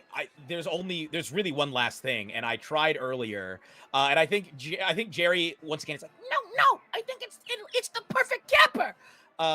Jerry's gonna try and find another wire just one more time with whatever time he has left. He's just gonna try and find a wire. Perception investigation.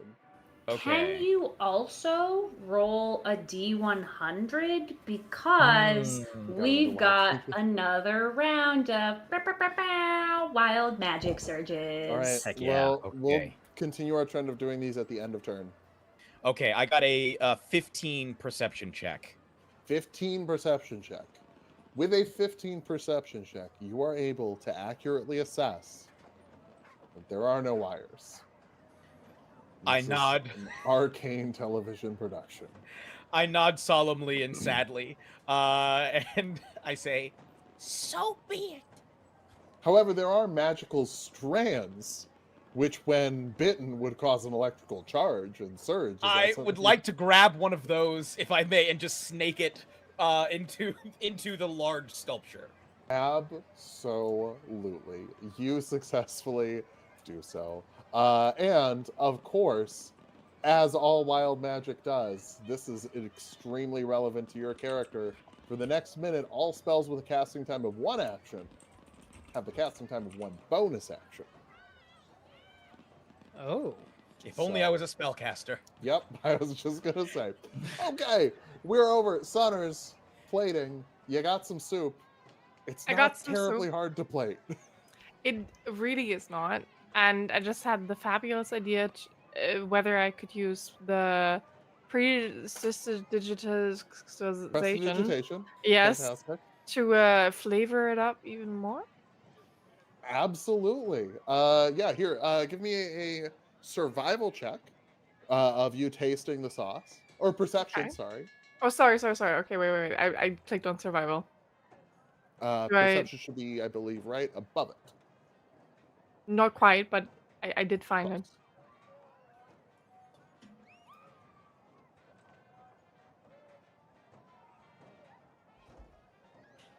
Wait, where are my rolls? Oh, there. That will be a 17 in total. 17 in total. You taste it.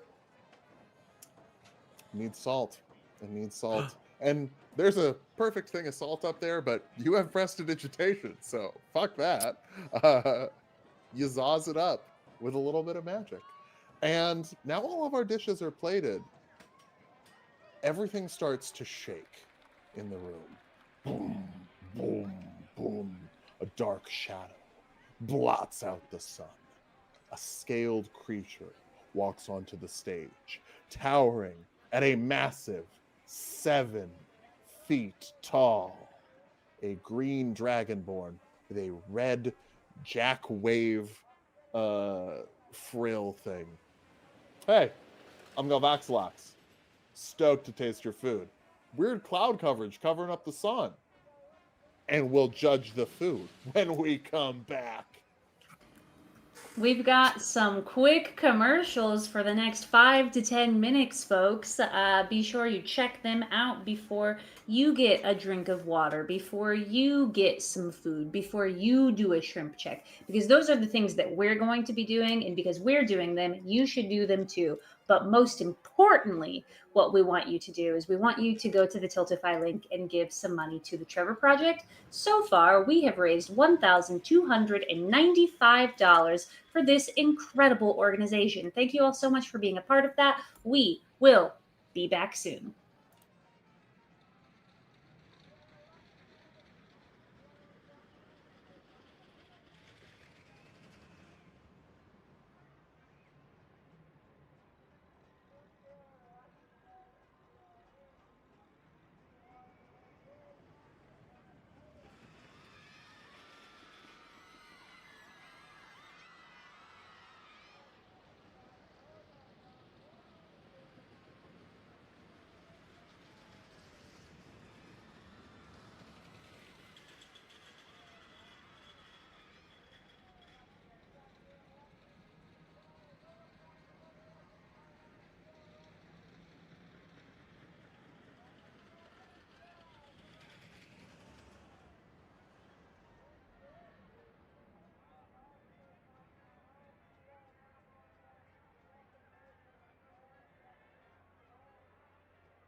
Hello, everyone, and welcome back. Thank you so much for joining us as we play Adamantine Chef, a very fun D&D reality TV cooking show while we raise funds for the Trevor Project, which is an incredible organization.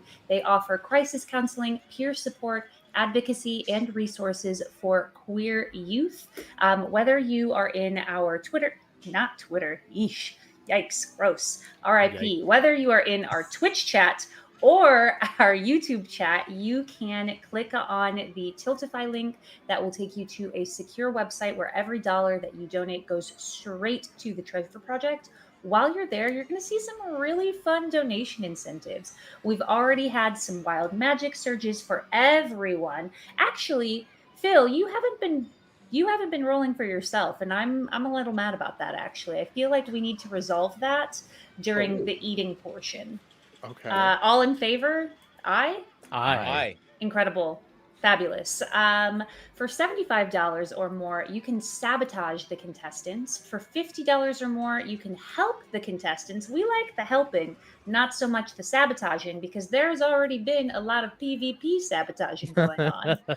For $25, you can come in clutch and give someone a nat 20 so they don't die in a kitchen fire. And for a donation of $10 or more, you can gift someone a reroll.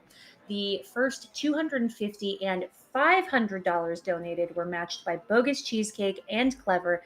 Thank you both so much. Y'all are the real MVPs, making sure that we are raising the most amount of money for trans youth that we possibly could with the Trevor Project. So thank you, thank you, thank you. Everyone who donates today gets entered into a drawing to win a free t-shirt from Session Zero. They make really, really fun D&D and TTRPG related t-shirts. You like D&D, allegedly. You're here watching this, so you would probably like them. And finally, everyone should go to btaworkshop.com, and you can use Adamantine Chef for 10% off your order. They have beautiful handcrafted wooden dice towers as well as dice trays. They've got really, really fabulous work. With all of that being said, should we get a very quick recap from Bill?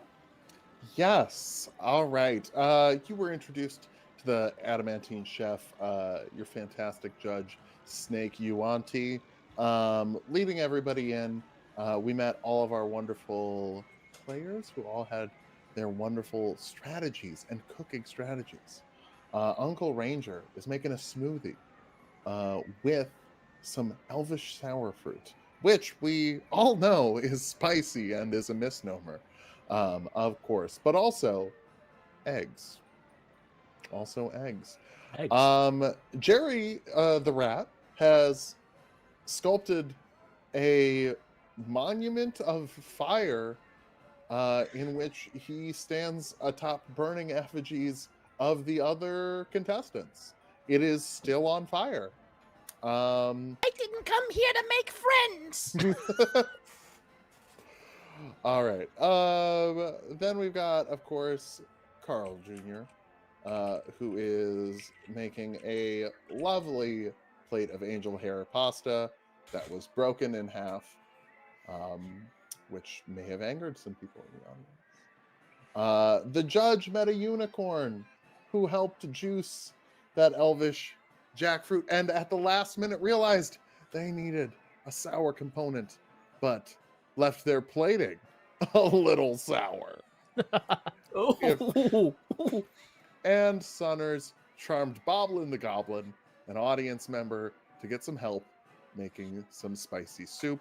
Which of your nails is even sharp? One of my cat's nails is sharp. I swear to God, I looked at all of them, and they don't look sharp like they need to be trimmed.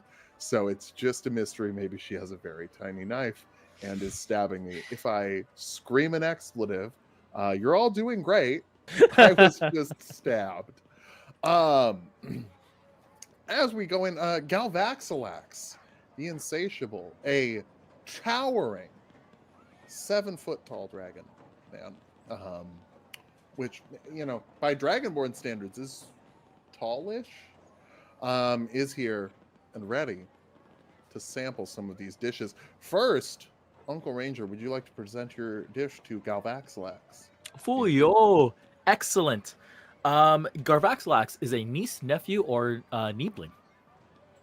Would be a nephew. A nephew. Nephew Garvaculax. Excuse me. The accent comes out every once in a while. I present to you a MSG, which is to say a smoothie in a glass. All right, let's pound this. I'm also noticing some eggs. The eggs is just because I like you. And eggs, who doesn't like an egg? Or Egg. 6. You're speaking my language. He slams that smoothie just. Okay, so completely missing the notes of like if you drink it from the bottom, all the notes come up, and the chili oil slowly comes up to like increase the kind of mouthfeel. Completely misses it. Great. I'm noticing some subtle notes of a smoothie. I'm picking up. I'm liking that. And then he just grabs all of the eggs in one hand, like unhinges his jaw. Uh-huh. I'm liking the egg flavor of the eggs. Pretty good. We're gonna move to Jerry's burning effigy. Jerry, would you like to present to Galvaxilax? Yeah, Jerry walks. Oh, yeah, go ahead. I have a question. Yeah. Wild magic? Wild magic. Great reminder. Greatest. I also thing. didn't come here to make friends. Maximize the damage of the next damaging spell you cast within the next minute for Galvaxilax the Insatiable. This could be Don't- hilarious. Don't piss him off. And then let's resolve a wild magic for Uncle Ranger. For sure. Do you want As you're D100? presenting, Oh, go ahead. as you are presenting, you feel something inside of you. And it says that if you wanted to be 20 feet away from where you are for the next minute, you could do that so quickly, it would be a bonus action. You can teleport 20 feet as a bonus action for the next minute. I want to use this. I feel like I just need to use this. I'm going to teleport 20 feet towards Garvoxlax. Whoa. And I'm going to say that smoothie flavor. You know, it's a ancient Chinese secret. Ancient Chinese secret, huh? Yeah. That's And then there's no other movement speed, so very slowly Uncle Ranger just walks 20 feet back towards the station. I mean, I think you can do it as many times as you want. I think this is funnier. Okay, sure. All right. That was a little spooky. Jerry, what's up? Jerry walks forward, little paws clasped humbly in front of his little tummy, his little naked rat tummy, because he's completely hairless at this point, except for his lower half. And he begins to squeak eloquently. Here's my question: Does Gathrakalax speak rat? Does If not, that's fine. Galvaxilax speak? Galvaxilax, excuse me. Does No. Galvaxilax speak rat?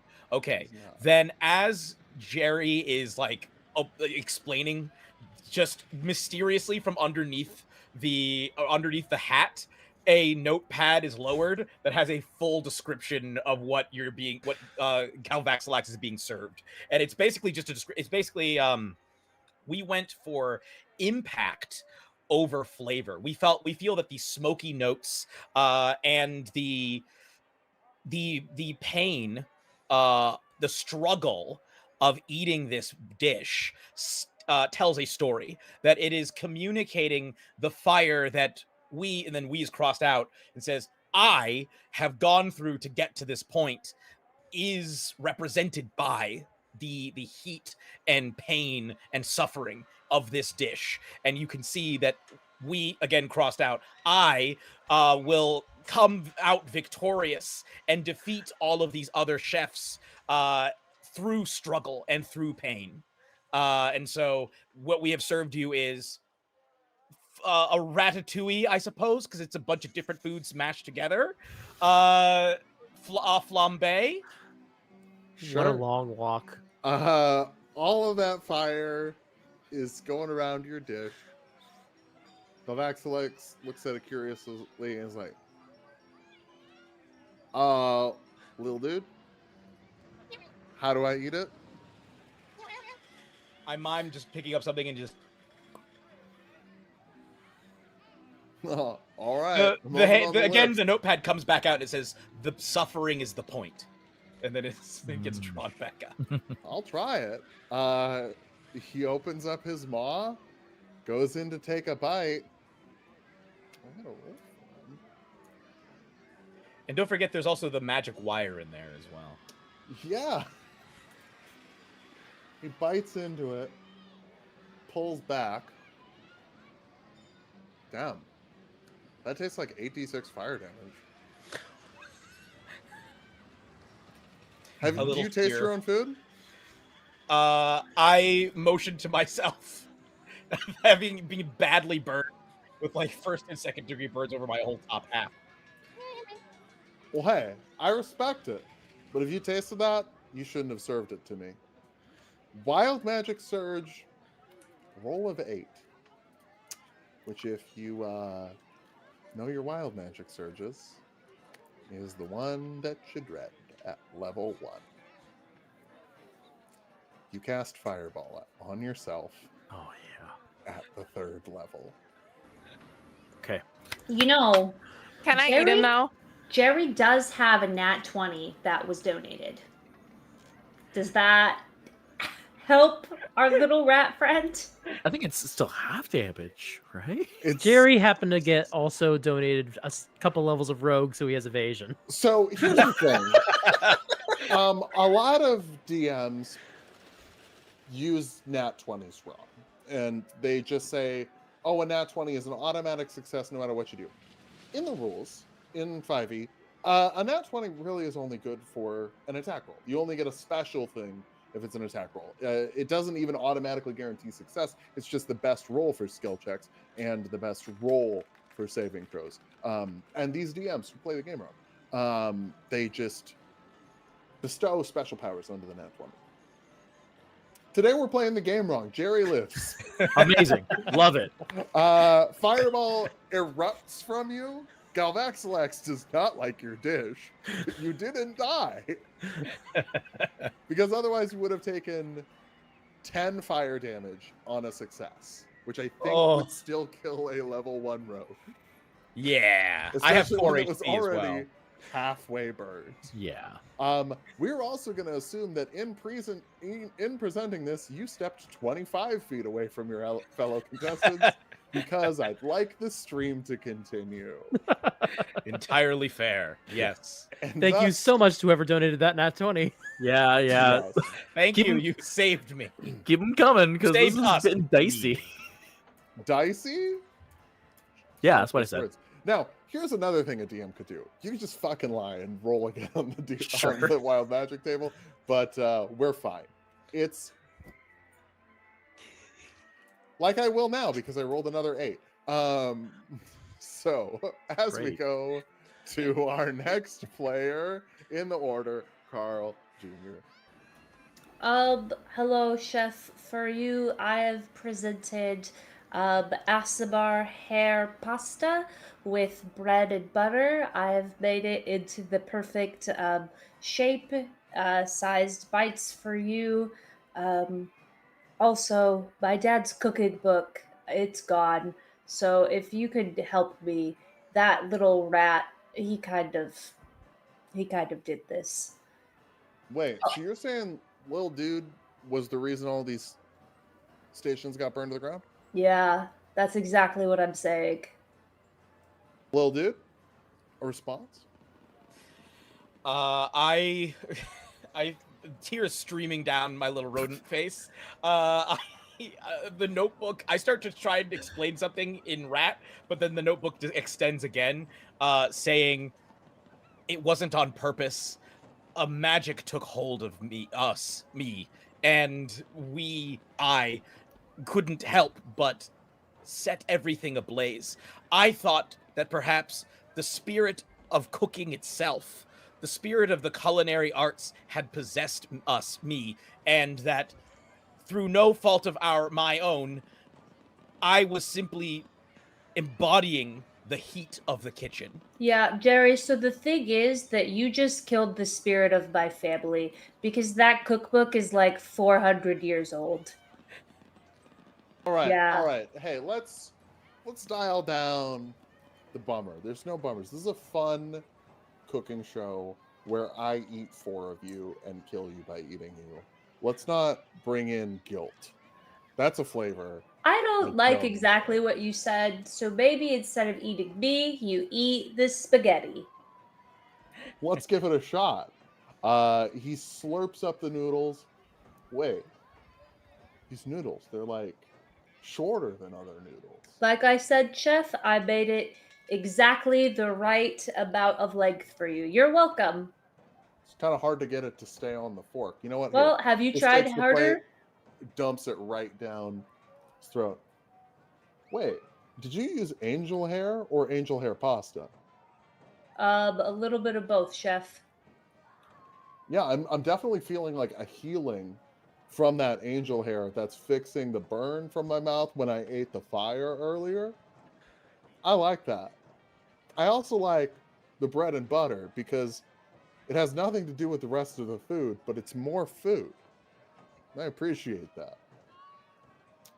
Thank you, Chef. And he retreats. Judge, you have been saved by a little thing called production delay.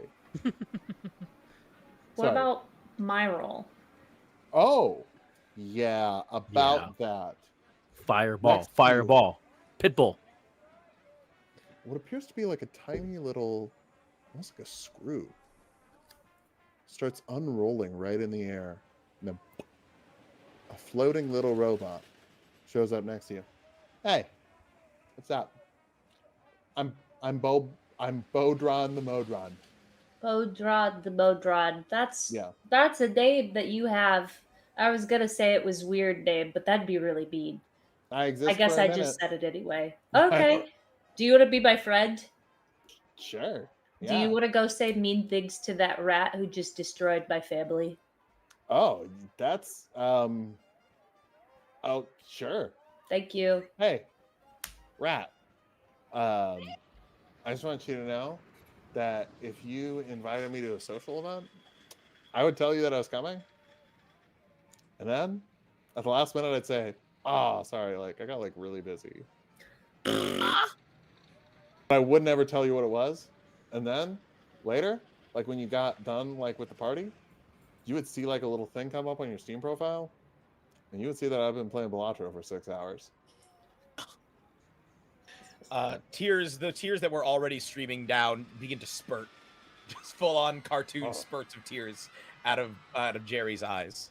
Jerry, I feel like that was too mean. Do you want me to do anything? I'm not actually like bound to the service of that kid over there. Yes, you are. I'm not. You are though.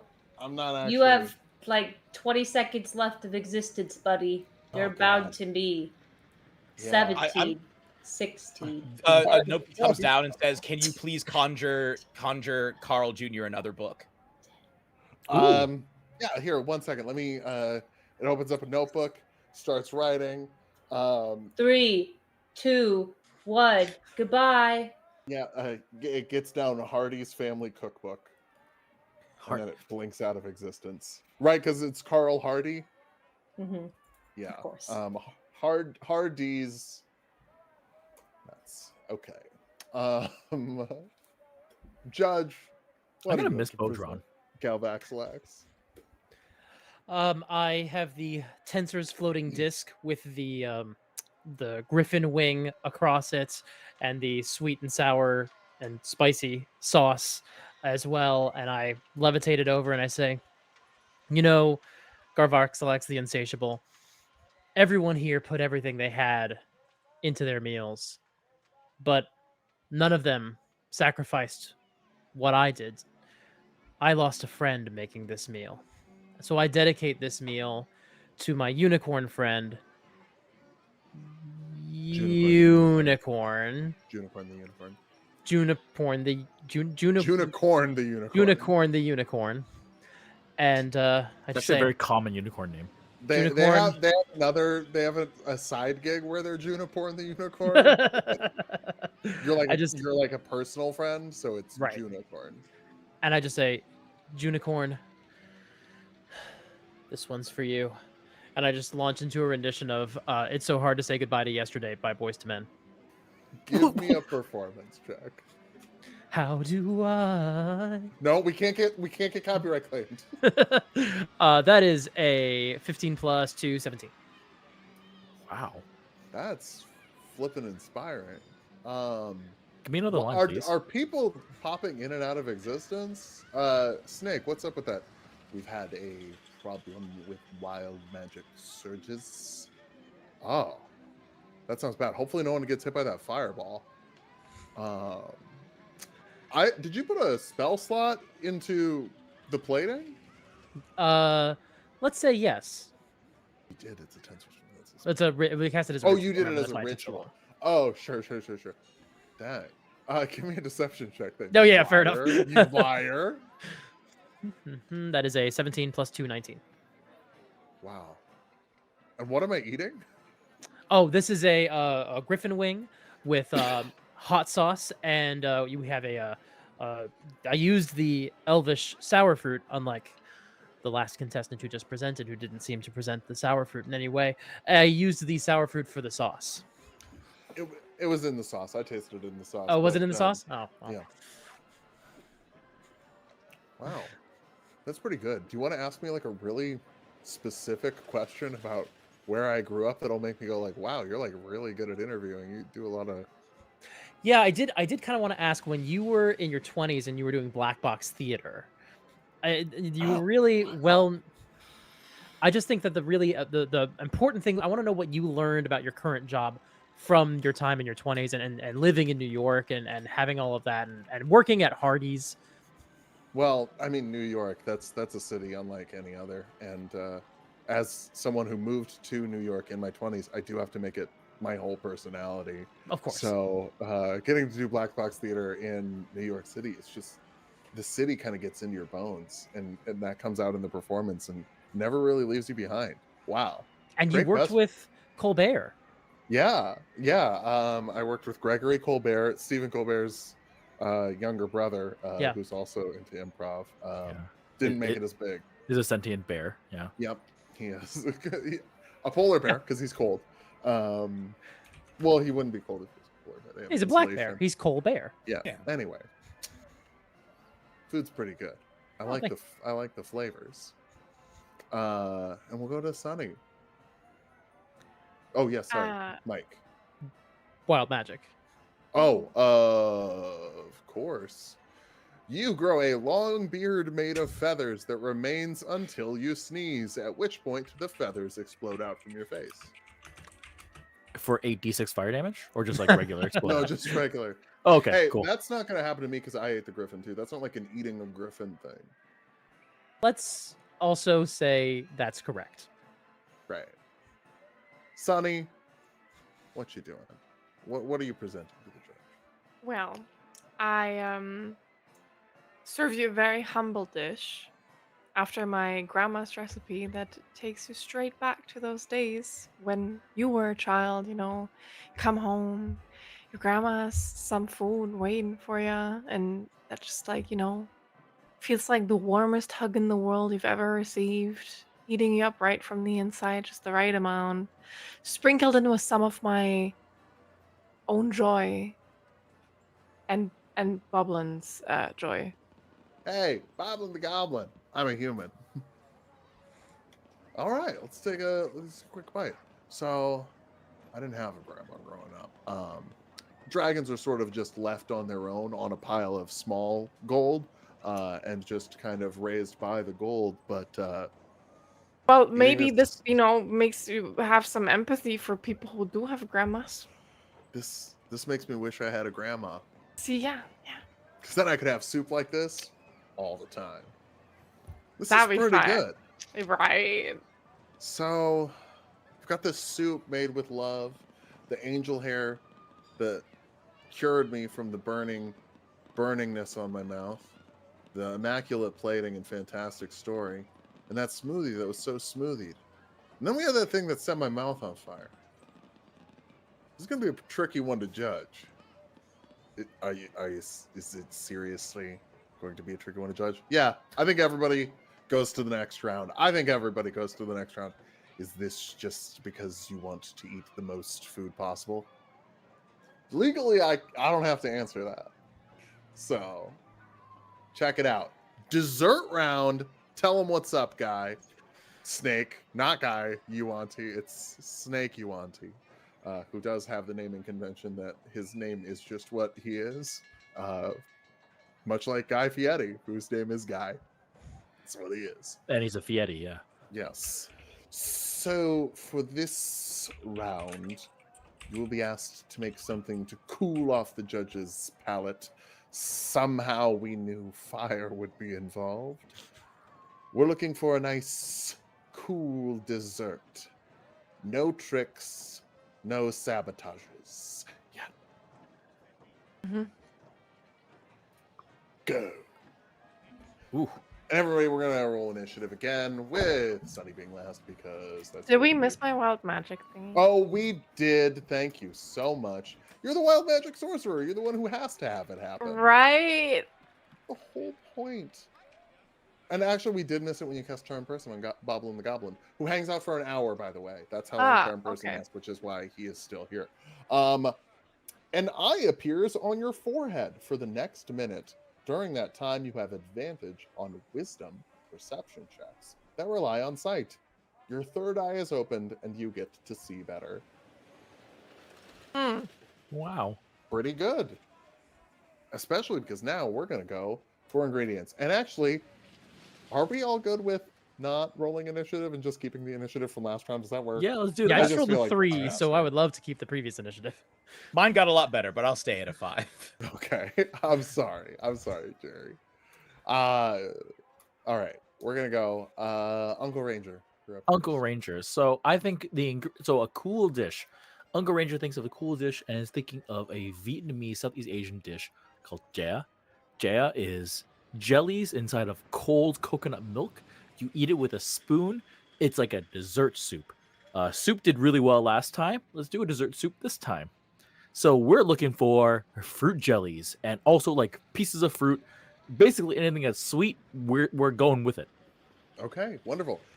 Give me a survival. Excellent. 14 plus 3, 17 total. 17.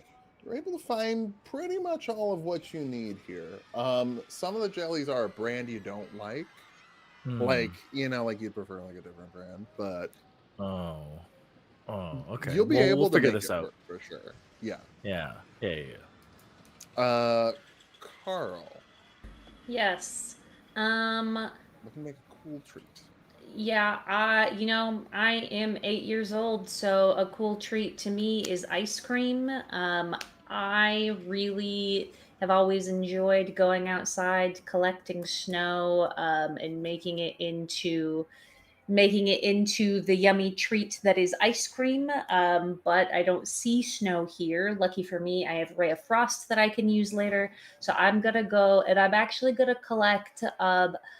Let's see. I think I need some milk and maybe a little bit of cream. I think I'm gonna get a hint of vanilla, maybe, and then I'm just gonna. Excuse me, is there pre-made brownie here, or I would like to put brownie chunks in this. I think Mr. Garbax is gonna like the brownies.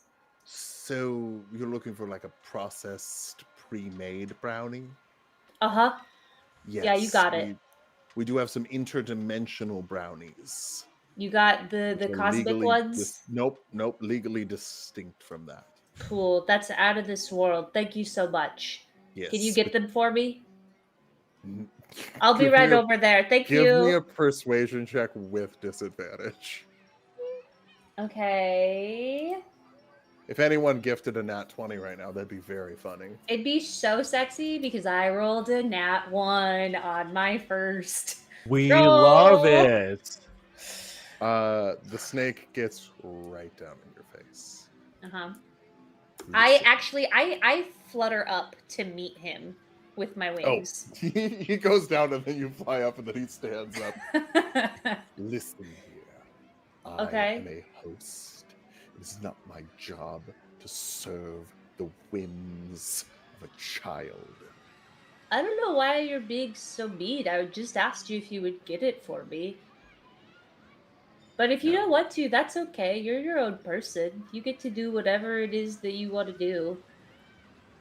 I'm Bye. actually okay. Okay. Okay. Give me how. Okay, so you want to find these? Give me an investigation. I think would be probably your favorite way to look for things. Fabulous. How does a 9 sound? A 9 There- sounds like you're gonna find milk.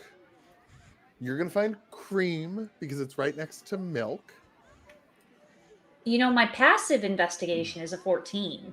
Hey, that's neat. This is active. I'd passively like to look for all those colors. And you know what? What if we took a donation that was late because Gloomy just donated $25 and said, "I'm hurrying." That sounds great, I think. Okay, here's the thing. I will not let Gloomy just donate to retcon your investigation roll. Because after you dressed down Snake Yuanti, he felt kind of bad. He slithers up to you. Look, I've just... This job is a lot. Galvaxilax demanded an EP credit, and quite frankly, he does no producing. All of the producing is me. I have to produce and host. Is it an EP like music? What do you mean? No, EP, executive producer. Oh. An executive producer. Yeah. Which the studio can only afford a certain number of executive producers and producers, which means that it all falls on my shoulders. And that was tremendously unprofessional. I will find you some brownies. Thanks, Mr. Bad. And Carl's gonna give him a hug. This is a cold-blooded snake man, So? but his heart is warm. Oh. He goes and grabs you some brownies. You got brownies, you got milk, you got cream. Ice is at your station, of course. Ice is at my fingertips for next round. True. Even better. Yeah. We're going to go to the judge. The judge is also making ice cream and brownies. Famously a great idea on cooking shows. Everyone who's made ice cream, it's only gone well for. He's looking for the ice cream pre-existing if possible. He's willing to make the brownies. Okay, got it. He's also going to make cookie dough that he can roll into the brownies. His approach is going to be more of a cold stone style. Okay. Normally that would be impossible with a burning prep station, but the Tensor's floating disc will offer him a surface he can use that has not been burnt to a crisp. I like it. I also like that only one person has addressed their burning cook station and everyone else is still on fire. Except me. Yes, exactly. I Well- thought that would be something other people wanted to handle. Do you need a cooking station when you're making ice cream? I think not. If you've made homemade ice cream, like, it's really helpful to have a flat surface to spin in. I guess you could sit on the floor. Actually, going like cross-legged to hold the bowls might be a good idea. I feel like it's not a stretch to say like Yeah. on fire is generally a disadvantage to making ice cream. Yeah. I don't think know. that nobody asked you, Uncle Ranger. So I'm asking him. I want to know. I'm ideally looking for pre-existing ice cream and You're then looking for the pre-existing ingredients ice for cream. Okay. brownies and cookie dough. Okay. Yeah, I think this is a pretty simple check. So give me investigation. Let's find what's going on. That is a 10 plus 2, 12. 10 plus 2, 12. You find cocoa powder, flour is at your station. Baking soda, all the stuff you need for the cookie dough, all the stuff. But it seems like maybe the milk and the cream has been taken. Oh, you don't need it. Never mind. So the thing that I was going to say was diminutive. You find what you need. You're looking for very simple stuff. Good job. We're going to go to... Who's next in the order? Jerry. It's me. So Jerry thinks back because clearly the artsy fartsy, the artistic route really did not appeal to Galvaxilax, and clearly what did appeal was emotion and flavor. So clearly, plating and presentation doesn't really matter that much either. So what we're going to do, Jerry is going to think back to a couple weeks ago when he first tried cheese. Meanwhile, the hat kind of shifts atop Jerry's head, and the hat thinks back to its past birthdays and how much it enjoys cake. And together, Jerry looks up into the hat, and whatever is inside of the hat looks down at Jerry, and they nod at each other and say in unison, cheesecake. So Jerry is going to attempt to make a cheesecake using real cheese, which hopefully is melted because of all the heat. We're going to cream that up, and we're going to run in and start grabbing cheesecake ingredients. So while you're grabbing ingredients, we did get a sabotage. Ooh. And the comment was, what if there was a secret ingredient that everyone had to use? And I think my favorite part of all of this stream is every sabotage or wild magic surge has started on Jeremy's turn. It really Yeah. has. Yeah. Yes. Everybody's like, look, Jeremy's such a pro. Yeah. We gotta throw him off. Yeah, that's what's happening. He came in here with reverse ratatouille. He has a distinct advantage. Yeah. All right. That sabotage will be introduced at the top of the round. I promise. Okay. All right. Cool dish. You're gonna make cheesecake. Cheese is melted. Ideally, you say as everything is on fire, but the cheese is kept with the ingredients, and the stations are what's on fire. I did run around the ingredients room also touching a bunch of things. That was why I was thinking a lot of things. Oh. Yeah. I think that was after your hands were on fire.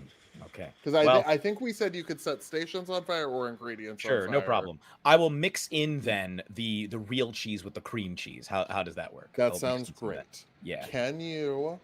We're looking for cheeses. And I want a perception check to find the cheeses or some other check that you tell me is better. Because All right. Because I am a rat, would I have advantage on you have finding advantage looking for cheese? cheese. Okay. Absolutely. Help me, Everyone's Jesus. expression on that was like classic. Like, sorry. I'm praying to Cheesus here. Okay, that is No, a we're not 15. making cheeses canon. If I'm not doing it again. I- What as if I'm we like, raise $1,500? Can Cheesus be real? Please. Please. I'm gonna go ahead and take executive decision here and say, yeah, it's real. As not the GM, yeah, that's real. Yeah, in elven communities, we even have heard of Jesus before. Yeah, very Give the classic. people what they want. We're $70 away, chat. Let's make it happen. Jerry, what's happening? What's your roll? I give my heart to you, Jesus. And I get a 15 on 15. Perception check. You are able to find the cream cheese. You're able to find. Wait, that's really the only cheese you should find for cheesecake. But if you Yeah, want no, I find know. other cheeses, you can tell me. If you just want to be like, put, like, I love brie. Munster. I'll put like brie and some other cool cheeses that might mix in. I don't know, some soft cheeses. Is brie a bad cheese to mix in? I enjoy brie. Well, Yeah, then I won't put brie. But you don't want like. Okay. Okay. Sure. I put whatever cheese. I don't know much You about put cooking. whatever I'll you put whatever want in it. real. Yeah. I'm trying to help you because you had a good roll. Okay.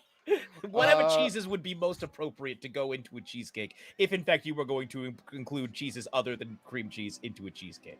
Yeah. That's what I put in there. Okay. Sunners, Right. what are you looking for? Did Carl Jr. get his book back? No, there is a book being worked on by Badron the Madron that says Hardy's Family Cookbook, but that is the only text in it. That's unfortunate. Okay. Well, I think I'm just gonna, ask Boblin the Goblin if he has any good family dessert recipes. Ooh, yeah. Oh yeah. Snickers salad.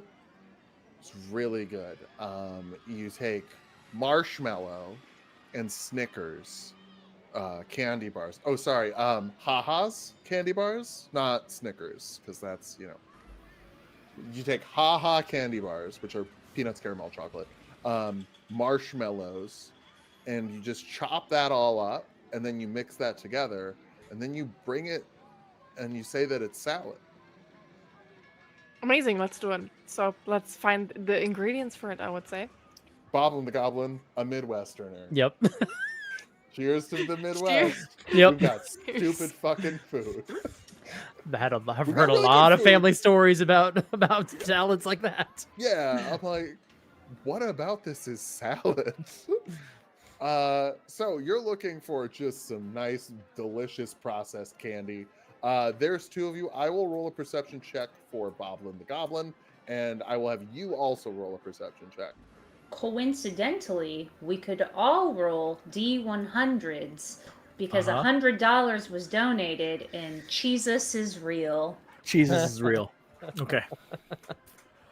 We will address Cheesus and the sabotage. And the wild magic. I And have the wild magic. a question. Can I maybe? I'm currently a rogue. Would you be opposed to me converting to a cleric of Jesus before the end of this stream? You can, when you level up your character, you can take a cleric level. Okay. You can multi-class into Thank you. a Jesus. Thank you. I appreciate that. What did you roll? 10 plus 4, so 14. 14. Okay. With your powers combined, you find candy bars and marshmallows. You will have to melt the marshmallows. We head back to the top of the round. Oh, chefs. I forgot. There is one extra ingredient to this challenge. And Snake Yuanti gestures to a curtain. From behind the curtain, Uh-huh. a man with Oh. golden orange skin walks out, long hair. Hello, my children. It is me, Cheesus Christ. I am here to offer you my body as part of a communion. My body, take of it and eat. It's dangerously cheesy. You have to. My body crumbled for you. It's much like the nails on that charcuterie cross.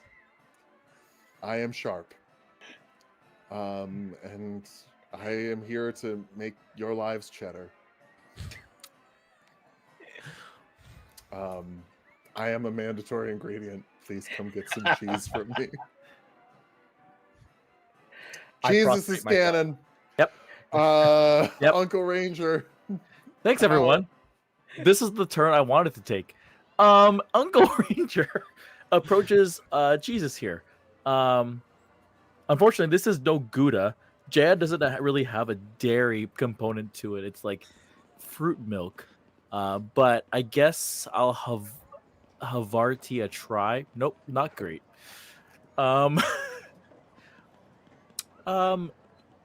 Jesus, do you have Jesus, do you have a funky flavor that could contrast the sweetness here? You know, I think my teachings as Jesus have been interpreted in so many ways, and really it's about your relationship to my flavor and what that means to you. Some people have used my flavor in terrible ways, but I think some people have used my flavor in ways that really complement some good dishes. So if you want funk, you want the funk. Do you want the funk? Gotta have that funk. If you He can also likes camembert this ask, I would I'd be very happy and not blue to get some fermented cheese. Well, lucky for you, I'm the goat. He cuts off a finger. Ow. Dark. Steve says, Uncle Ranger grabs that finger of cheese. Thanks, chat. Thanks, donators, and hurries back to the station. We're gonna make. So you have a cheese stick, Yes. like string cheese? Yep. Oh, you said stick. Yeah, good. Yes, stick. We're not getting that blasphemous. Great. We are gonna do a sweet coconut fruit mix, and at the very bottom of it is like a nugget of funky cheese. That finger, it's like your little surprise. It's like it's your cheese surprise. I have nothing else for this. This is what I'm doing. Wonderful. Carl. Hello, Cheesus. It's very nice to meet you. Wow. Please, what? Continue. Okay, yeah, you don't have to. I'm joking.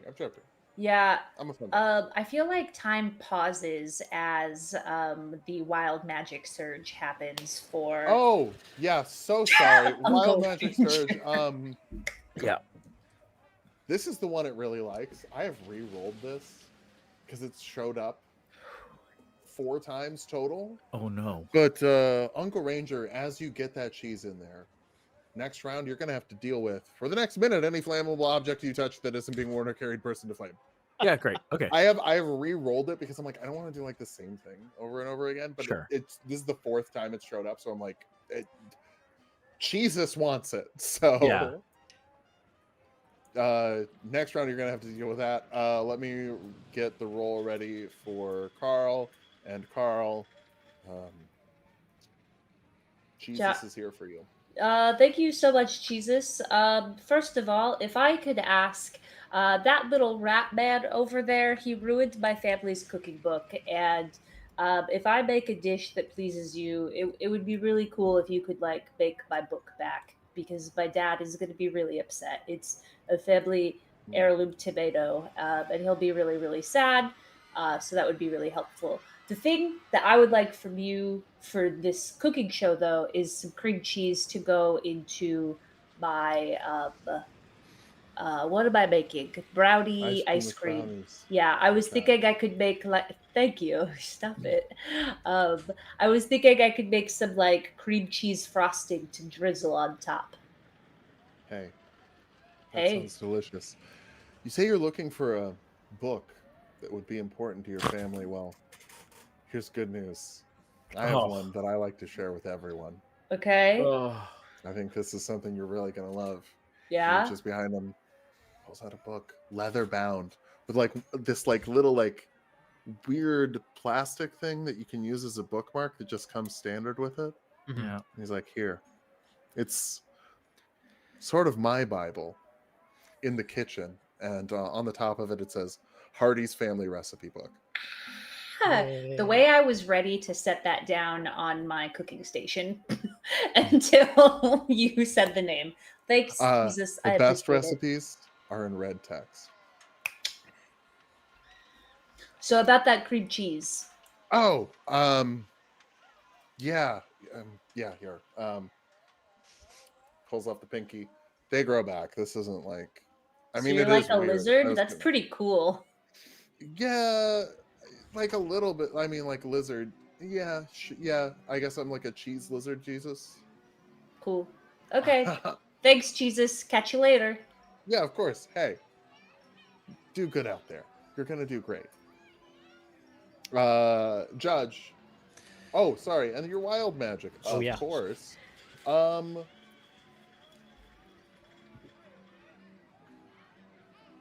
a d8 for me. No. Please. Okay. Oh man. 8. As you walk away from Jesus, sorry, he starts floating. Oh, did you just cast the fly spell on me? A random Yeah. creature within 30 feet of you? Yeah, like I know that you like don't have wigs, but I have wigs, and I thought that maybe we could like twit it out. Oh, yeah. No, I thought you looked familiar. ASMR. Yeah, totally. Very cool. I've actually made some extra Asabar pasta from earlier. If you want to try some, Like angel hair? yeah. They don't ethically source that. Well, that's I'm messed kidding. up. I'm kidding. Everything here is construct. It's fine. We're gonna move on to the judge because turns are taking too long already. Because I am Cheesus now. I walk up to the judge and I say, or no, I'm the judge. I walk up to Cheesus and I say, Yeah. look, this is awkward. I mean, we're in the situation where we're going to be murdered if we don't cook well enough, but we're here carving pieces off your body. I mean, we deserve to die for our crimes against cooking, but this man hasn't done anything wrong. So I'm just going to say, Jesus, remember we when you come into your kingdom organic. Oh. And I'm just going to lift up his arm and I'm just going to take a little slice between his ribs. Sure. Jeez. Yeah. Oh, right here. Yeah, right there. Okay, yeah. So I can prove it. Sorry, you're all gonna be murdered? That's what the guy said. Yeah. When you take the cheese at the end of the ribs, it's even tall. This isn't the first time me and a snake have disagreed. Another Bible reference. Someone grew up in an evangelical household. Hopefully this isn't all like sacrilegious. I think Jesus is being a good sport. You know what? There's a reason that we didn't get raptured. We're all here today. We didn't know that. You know what? Yeah. As far as cheesy jokes go, Cheesus take the wheel. As far as I'm concerned. Yeah. You get a little cheese. I'm gonna maybe talk to. I don't think you should all get murdered. That was not in the contract I signed. That would be great if you could. You know, I have a sort of a backup plan as far as all that goes, but if you could sort of Oh, cool. nix Great. that would be fantastic. Jerry. Jesus. Cherry. Oh, Oh, yeah. yes. Mike. Oh, Oh, of magic. course. Yeah, well, magic. Oh boy. Oh boy. Okay. Roll a d10, please. Okay. Oops, that's a D8. D10 is a result of 1. 1. Your age changes by a number of years equal to the roll. If roll is odd, you get 1 year younger. You've got 1 year younger. Okay. Oh, and I Nice forgot. I have to go anti-aging. look for a hairnet for my Oh yeah. beard thing. I'll look for that next turn. Or you could just force yourself to sneeze if you want to do that. That could work. Does the judge know that would make it go away? Arcana check. Arcana check. And then we're gonna go to Jerry. That's a 3. I mean, it's 3. plus 5. It's an 8, but Yeah, no, you don't know. Yeah. Jerry, Hairnet. Jesus. Yeah, Jerry had prostrated himself as soon as Cheesus appeared. He would like This to. Jesus is fine with that. Yes. He sort of rises up, balancing his hat upon his head, walks forward and says, "O great son of Gouda, in whom dwells the fullness of the Gouda head bodily, I have always tried to follow your precepts, that which is written in your holy code, and I would like to formally give you my heart. Oh, Jesus, my Jesus, I am making cheesecake, and seeing as you are the ingredient, I am wondering if you would be willing to part with some of your cheesecake." And then I sort of look meaningfully at Cheesus's dairy air. Someone clip that. Fuck. Jesus Christ. Okay. Is Jesus cheeked up? He is the crust. Odds or He must evens? be caked up. Odds or evens on whether or not Jesus is cheeked up? Are we Trinitarian in this? Because I can go odds. Or are we You going odds? are we apostolic in this? I'll go odds. I He get the is- impression that this is mostly he a is- mainstream evangelical group. He is So fully cheeked. yes. He is risen, and so have those buns. Oh my god. You all made you all made this happen. I didn't ask for this. We Yeah. didn't make it happen. Chat made it Chat happen. made it happen. And chat, you can make it worse by donating more. You can make it worse. You get a nice. You can a make nice our bit of lives that. worse by making other people's lives better through donations. Is it cake? It is. You actually slice out of. You get a piece of cheesecake. Yeah, I'd like to just take a cheek and use that Basically as the pre-made. wheel of cheesecake, Yeah. if I can. And then if you want to. Nope, not gonna say it that way. If you want to sample it. I was Eat that gonna be like, ass? if you want to eat. Sorry. Nope. If you want to sample it on your next turn, you got my blessing. Sunners, Jesus. Do we get a wild magic thingy on Oh, that? Oh yeah, I got yep. a wild magic. Thank you. All right, that's.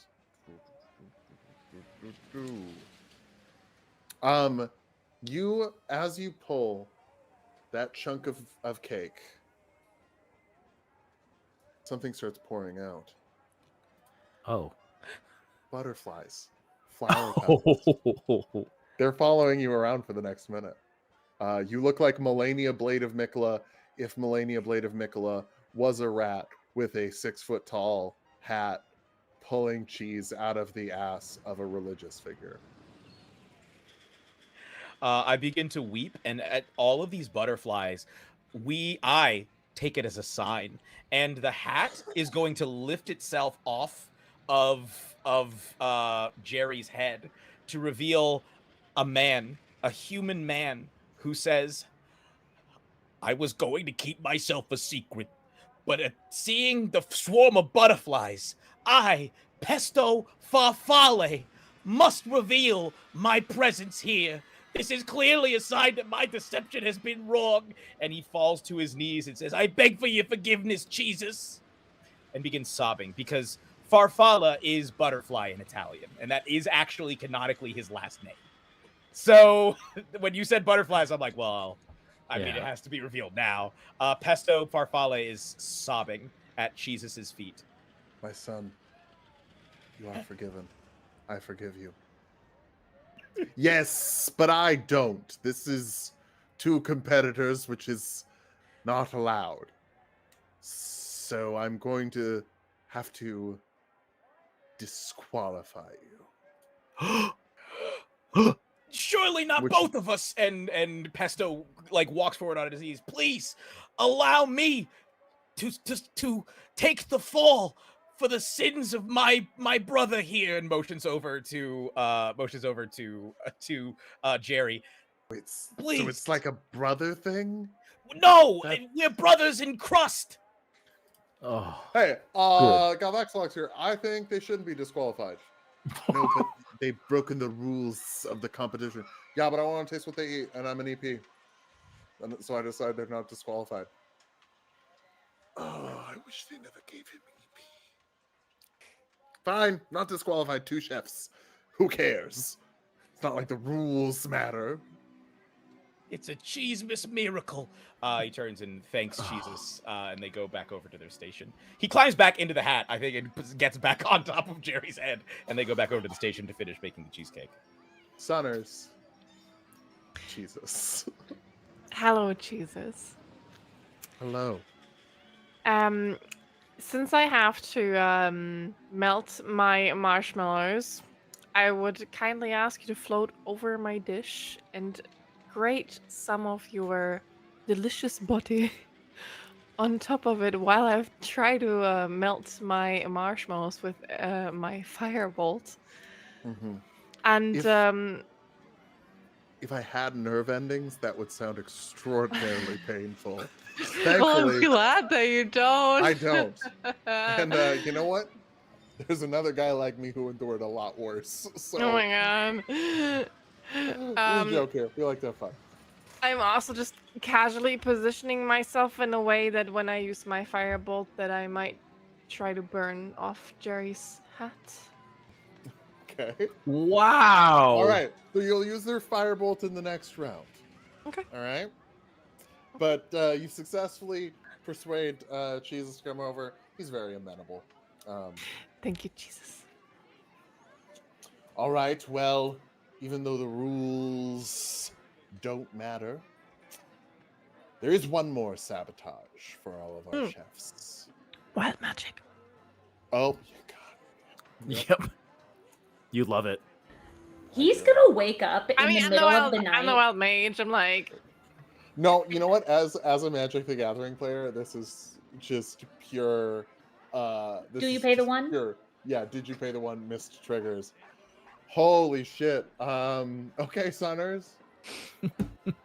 Up to 3 creatures of your choice within 30 feet of you take 4d10 lightning damage. What?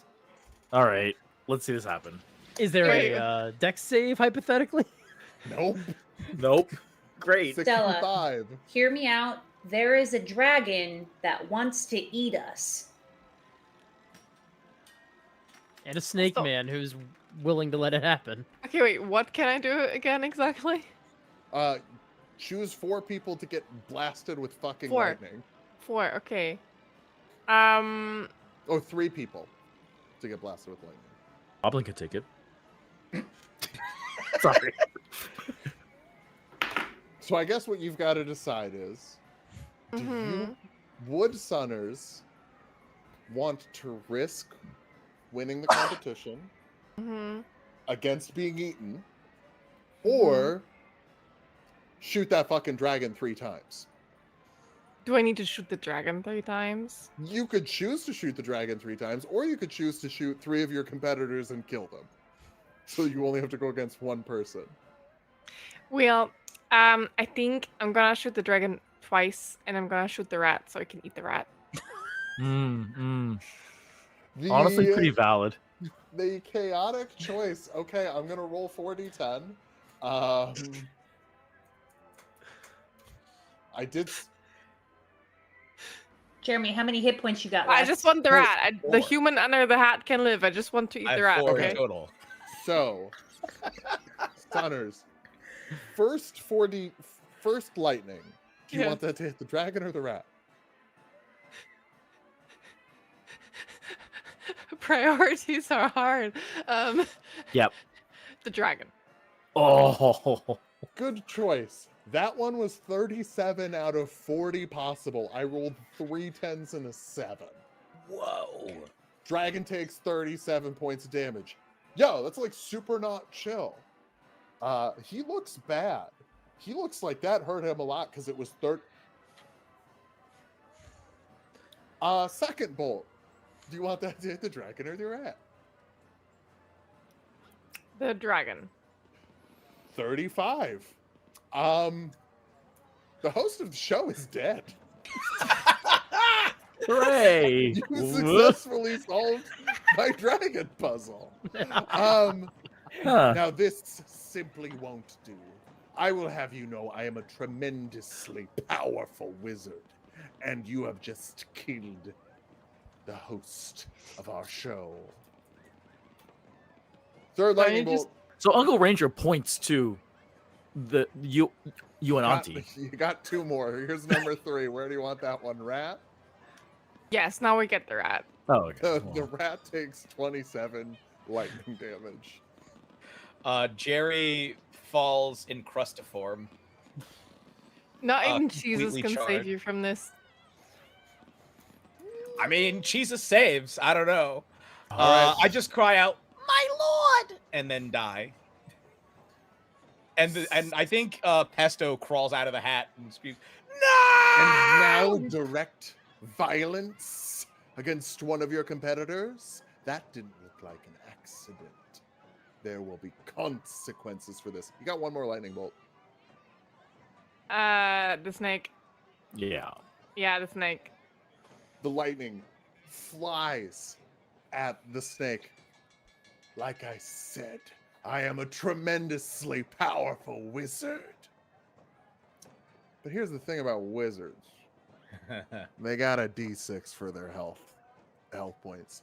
32 points of lightning damage. Blast. And destroy Snake Yuanti. Leaving no judges, no hosts, and kind of And all the food for me. no show. All the food for you, and one dead rat. Yes! I got the rat. Can Pesto intervene in any way to try? Here's what I'll say. During the wrap-up, someone could tell Sunners there is a full fucking fridge of real good food that isn't rats that she can eat. I will put my arm around Sunners and say, I've actually had to eat rat before. You don't want to have to do it. It's not pleasant. How about some ice cream? We could make you some ice cream. It's much better. But it's made with already love. good. Sure, I get it. Waste not, want not. But I'm just saying, I don't think you're really gonna get as much out of it as you hope. Nutritionally, they don't offer a lot. Might I suggest something? Of course, Jesus. We all turn towards Cheesus. I've always wanted to host a show like this to spread the message of good food, but I don't really think that with my entire body and being made of cheese with no nerve endings, that I'd be very qualified to judge tastes. I think we would need someone else to fill in as judge and eat food every week as we had these episodes of this show go on. Oh, Jesus! I know someone that's so hungry all the time. Looks at Sunners. Here's the thing, though, my child, and he looks down at Sunners. If people find out you killed one of your competitors, you'll get canceled. And then we can't really do the show. I could bring the rat back to life, and then you could take over as judge of the show and get fed every week, all the time. And I promise you this, the first episode, first challenge, best rat dish. Is there gonna be rat in the rat dish? Of course. Okay, there's yeah, gonna be okay, rat we in have a that. deal. We have a deal. Yeah. Boom, put her there. He goes over. Jesus wept, looking at this dead rat. Famously, the shortest Bible verse for when Jesus resurrects Lot. Not Lot. Lazarus. Oh, Lazarus. Thank you. Sorry. Thank you for correcting that, because otherwise I wouldn't have known. Lot's wife would be a useful ingredient in the kitchen. Hey! Hey! Turned into a pillar of salt. We have a lot of fun Yeah, here. jokes. Jerry, you're brought back to life in the loving hands of Jesus.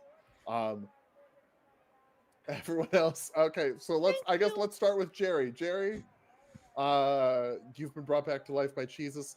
Let's do your outro. I become a disciple. I think both both Jerry and Pesto ask to become followers of Jesus. They dedicate their lives to his holy curd, and they don't deceive anymore. All of their dishes will be cheese based from here on out. They both convert to clerics. I think because of the previous flames, they become light clerics. They become clerics of Cheesus, and that's I guess Christians would be Christians. I want to be clear, though, since you're joining my religious order, we are very accepting of people with other beliefs. I don't want anyone to think that we're lactose intolerant. We both weep and prostrate ourselves. Beautiful, and he's fine with that. Oh, wait, what are you saying? Bow. Got it. Okay, sorry. No! Oh no! All right, hey, Uncle Ranger. Uncle Ranger has seen things that never he thought he would see. I'm gonna say Uncle Ranger also prostrates himself towards the cult of Cheesus, in the name of the fromage, the Swiss, and the holy cheese whiz. Does Uncle Ranger? Yeah, that's right. The kind I want. Yeah, stuffer. Also adheres to this cult. Hey, and we're going to clarify that cult, the original meaning of the word just means a small following of religions. This is a new religion. We are not saying anything about any existing religion because we're all having fun here, and this is a man made of cheese. Thank you so much. Yes, that's what I meant. Of course, that's what we all mean. Carl. I think that I'm just gonna go back today and tell Dad that he should have come on to this show. This was really weird and I think kind of inappropriate for an 8-year-old. I almost died. Maybe we'll sue. Hey, to be totally honest with you, my child, we can't afford to sue. We're running restaurants. Can The we use margins the are gold from the dragon? maybe. Do you take any gold from the dragon on the way out? Yeah, I do. Okay, you get some prize money. As much as I could carry Like this. that. Yeah. Yes. Oh, we love a callback. Judge. The judge was never going to let a child die, so his backup plan was to prepare the exact same meal, only better, and then right before plating, do sleight of hand to switch the meals to make sure that the better meal was delivered on Carl Jr.'s plate, and so he was willing to sacrifice himself if it came to it. Now that the situation's been resolved, he's just gonna sneak out the back door. He doesn't say goodbye to anybody, and of course, if anyone asks him if he knows Cheesus, he will deny it 3 times. Oh, good. Saunders, you've been offered a job as a judge on a cooking show. Do you accept? I do accept. Do you do anything differently on your cooking show?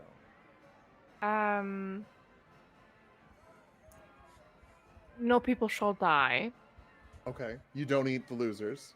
No, we don't eat the losers. However, there will be some forms of punishment if food shall not be sufficient. Love it. It is Right. a volume-based cooking show. Yep. It is not about Yes. making the best dish, Yes. making the thing the most on theme. It is who made me the Yes. most. Who can Yeah. make the heaviest food, one might say. Also, Amazing. as a new judge, and given that there's some gold left from the dragon, Mhm. I would like to give Boblin the Goblin, the human, infinite future access tickets to the show for his humble services. And I will pay for his therapy. Oh, Wow. that's so nice. I know. He Bobble the Goblin after the charming wears off is like, okay, I still think you're neat. I don't mean for this to sound rude. I don't think you're as neat as I thought you were like 20 minutes ago, but like you still seem nice, and I like that. Right, and I just gave you like infinite tickets for the cooking show in the future. Honestly, I'm gonna be here every week. Right. I We a lot of gotta times- be good friends, and Yeah. you should find a therapist. I will. I Good, will. I'm gonna pay for it. I think I need a haircut too. Yeah. Okay. We can arrange that. And with that, the Adamantine Chef was never the same, except for the next time we run this, where it might be if the audience is different. I have been your fearless DM. I fear nothing other than needles, clowns, and tight spaces. Do not catch me spelunking dressed as Harley Quinn with a needle, please. Are we doing outro Yeah, pitches? let us tell the people who we are and where they can find us. Phil, let us start with you. Well, you can find me on Tulok the Barbrarian. That's my D&D YouTube channel where I build your favorite fictional characters in Dungeons & Dragons. Just got back into it. I also play different video games. I'm playing Hades 2. If you want to watch me stream Hades 2, that's on Tulok and Mango on Twitch and on YouTube. And I will popcorn it over to Jeremy. Hello, everybody. I have been Jeremy Cobb, pronouns he, him, and also Jerry and Pesto Farfalle. Thank you so much. This was a blast. Thanks for inviting me, Jess. And thank you to everybody who donated, as well as my competitors, because this was a blast. It was really cool to get to meet all of you and get to play with all of you. And again, I'd like to circle back and say thank you so much to everybody who donated, because it's been so cool getting to raise money for such a great cause. If you want to follow me, you can follow me on Blue Sky at Jeremy Cobb1. That's Cobb with 2 B's, the number 1. Or on Instagram at the Cobbmeister. And yeah, go check out 3 Black Halflings. And also come back to this very channel on October 8th when I'll be running Kids on Bikes in a sort of dark fantasy noir gothic horror setting. It's going to be fun. There's going to be a lot of pudding. I guess that was not a part of the original plan, but people really latched on to pudding during session 0. So pudding is going to end up being a major factor in this game. But yeah, Jess is going to be playing. There's going to be Candace the Magnificent. There's going to be Zabrakis. There's going to be Oscar Montoya. I think that's everybody. Am I forgetting somebody? Yes, I'm forgetting Jillian Foxglove. Yes. Ooh. Say again? He said Zabrakis. I don't know how to listen. It's all good. But yeah, come back here and check that out. That's also going to be a charity game. It's going to be so much fun. So yeah, that's me. That's me. Thank you, everybody. Oh, and I need to popcorn it. Okay, I'm going to pull out some kettle corn. We're going to sling it over at Mike. That is my favorite kind of popcorn. I'm very happy to take the kettle corn. I'm Mike. I'm on Super Geek Mike on YouTube, where I talk about lessons we can apply to our D&D games, especially talking about how we can apply lessons from games that we watch like Critical Role or from movies and TV shows and sort of long form stories. There's also a long form story running through my videos for this year, which has involved a tiny little cartoon wizard casting curses on me. And so if that seems interesting to you, come check it out. And I want to popcorn it over with some pirate's booty to Steve. Pirate's booty. Okay, well, I can't show that on stream without us running some risks here. But hey, my name's Steve Wen. Thanks so much for having me. I'm so happy to have been here to support Trevor Project and whatnot, especially given like the overall climate and things like that. I think it's more than it is very important for us to do what we can to support marginalized communities. Speaking of which, I am one of the co-hosts of Asian Present, where we talk about Asian representation in pop culture media, tabletop RPGs, and other spaces as well. I'm so happy to have been part of this. If you're curious about kind of the work we do, our last episode was on. It was actually an interview with the Royal Ontario Museum about Asian artifacts and whatnot that we've had. But actually, the episode that was before that was the season finale, and we talked about trans representation in anime. Which I think is a really, really cool topic, and I think a lot of folks can get a lot of value out of that. But either way, thanks so much for having me. My pronouns are currently he, him. You can follow me on Blue Sky at DM Steve. The DM stands for Son of My DMs. And let's talk about Southeast Asian cuisine. How about that? That's pretty good. And I think with that, I can hand it over to Stella. Stella, who are you? Hello, I am Stella, aka Sunny. I had a blast being here. I'm glad we raised a lot of funds for the Trevor Project. This was an amazing introduction into D&D. Really glad that I could be on here. And if you'd like to see more of me, you can find me on Twitch on SunnyBlondie1. I don't recommend Googling that. Just go on Twitch. And yeah, other than that, thanks for having me. This was amazing. All right, and I will take us home. Friends, thank you so much for joining us and raising $1,815 for the Trevor Project. Thank you for forcing us to say, hey, what about that wild magic surge? I feel like Phil is going to wake up at 2 o'clock in the morning and be like, oh my God, I forgot the wild magic surge. Thank you so much for forcing him to bring some variation of Jesus back into the Adamantine Chef. He is a staple in this community now, and we are here for it. Tune in next time when we do another iteration of Jesus on Adamantine Chef. Like Jeremy said, there will be a Kids on Bikes game happening on this channel, both on Twitch and YouTube on October 8th. There will be a Daggerheart game on October 15th. Both of those streams are going to be raising funds for medical aid for Palestinians. I'm going to be starting a Tiltify charity bundle, collecting donations and games starting on October 6th. So if that's interesting to you and if you want to hear more about it, you can follow my Substack or any of my socials. There is a really cool fundraiser happening right now called Power Word Meal, Save Lives with the TTRPG community. I am putting the link into both the Twitch and YouTube chat right now. A lot of amazing TTRPG content creators have come together to put this fundraiser on. So please, if you're able to donate to that fundraiser as well. We really appreciate y'all coming in. So with that being said, be safe, wash your hands, and don't eat paste. Goodbye.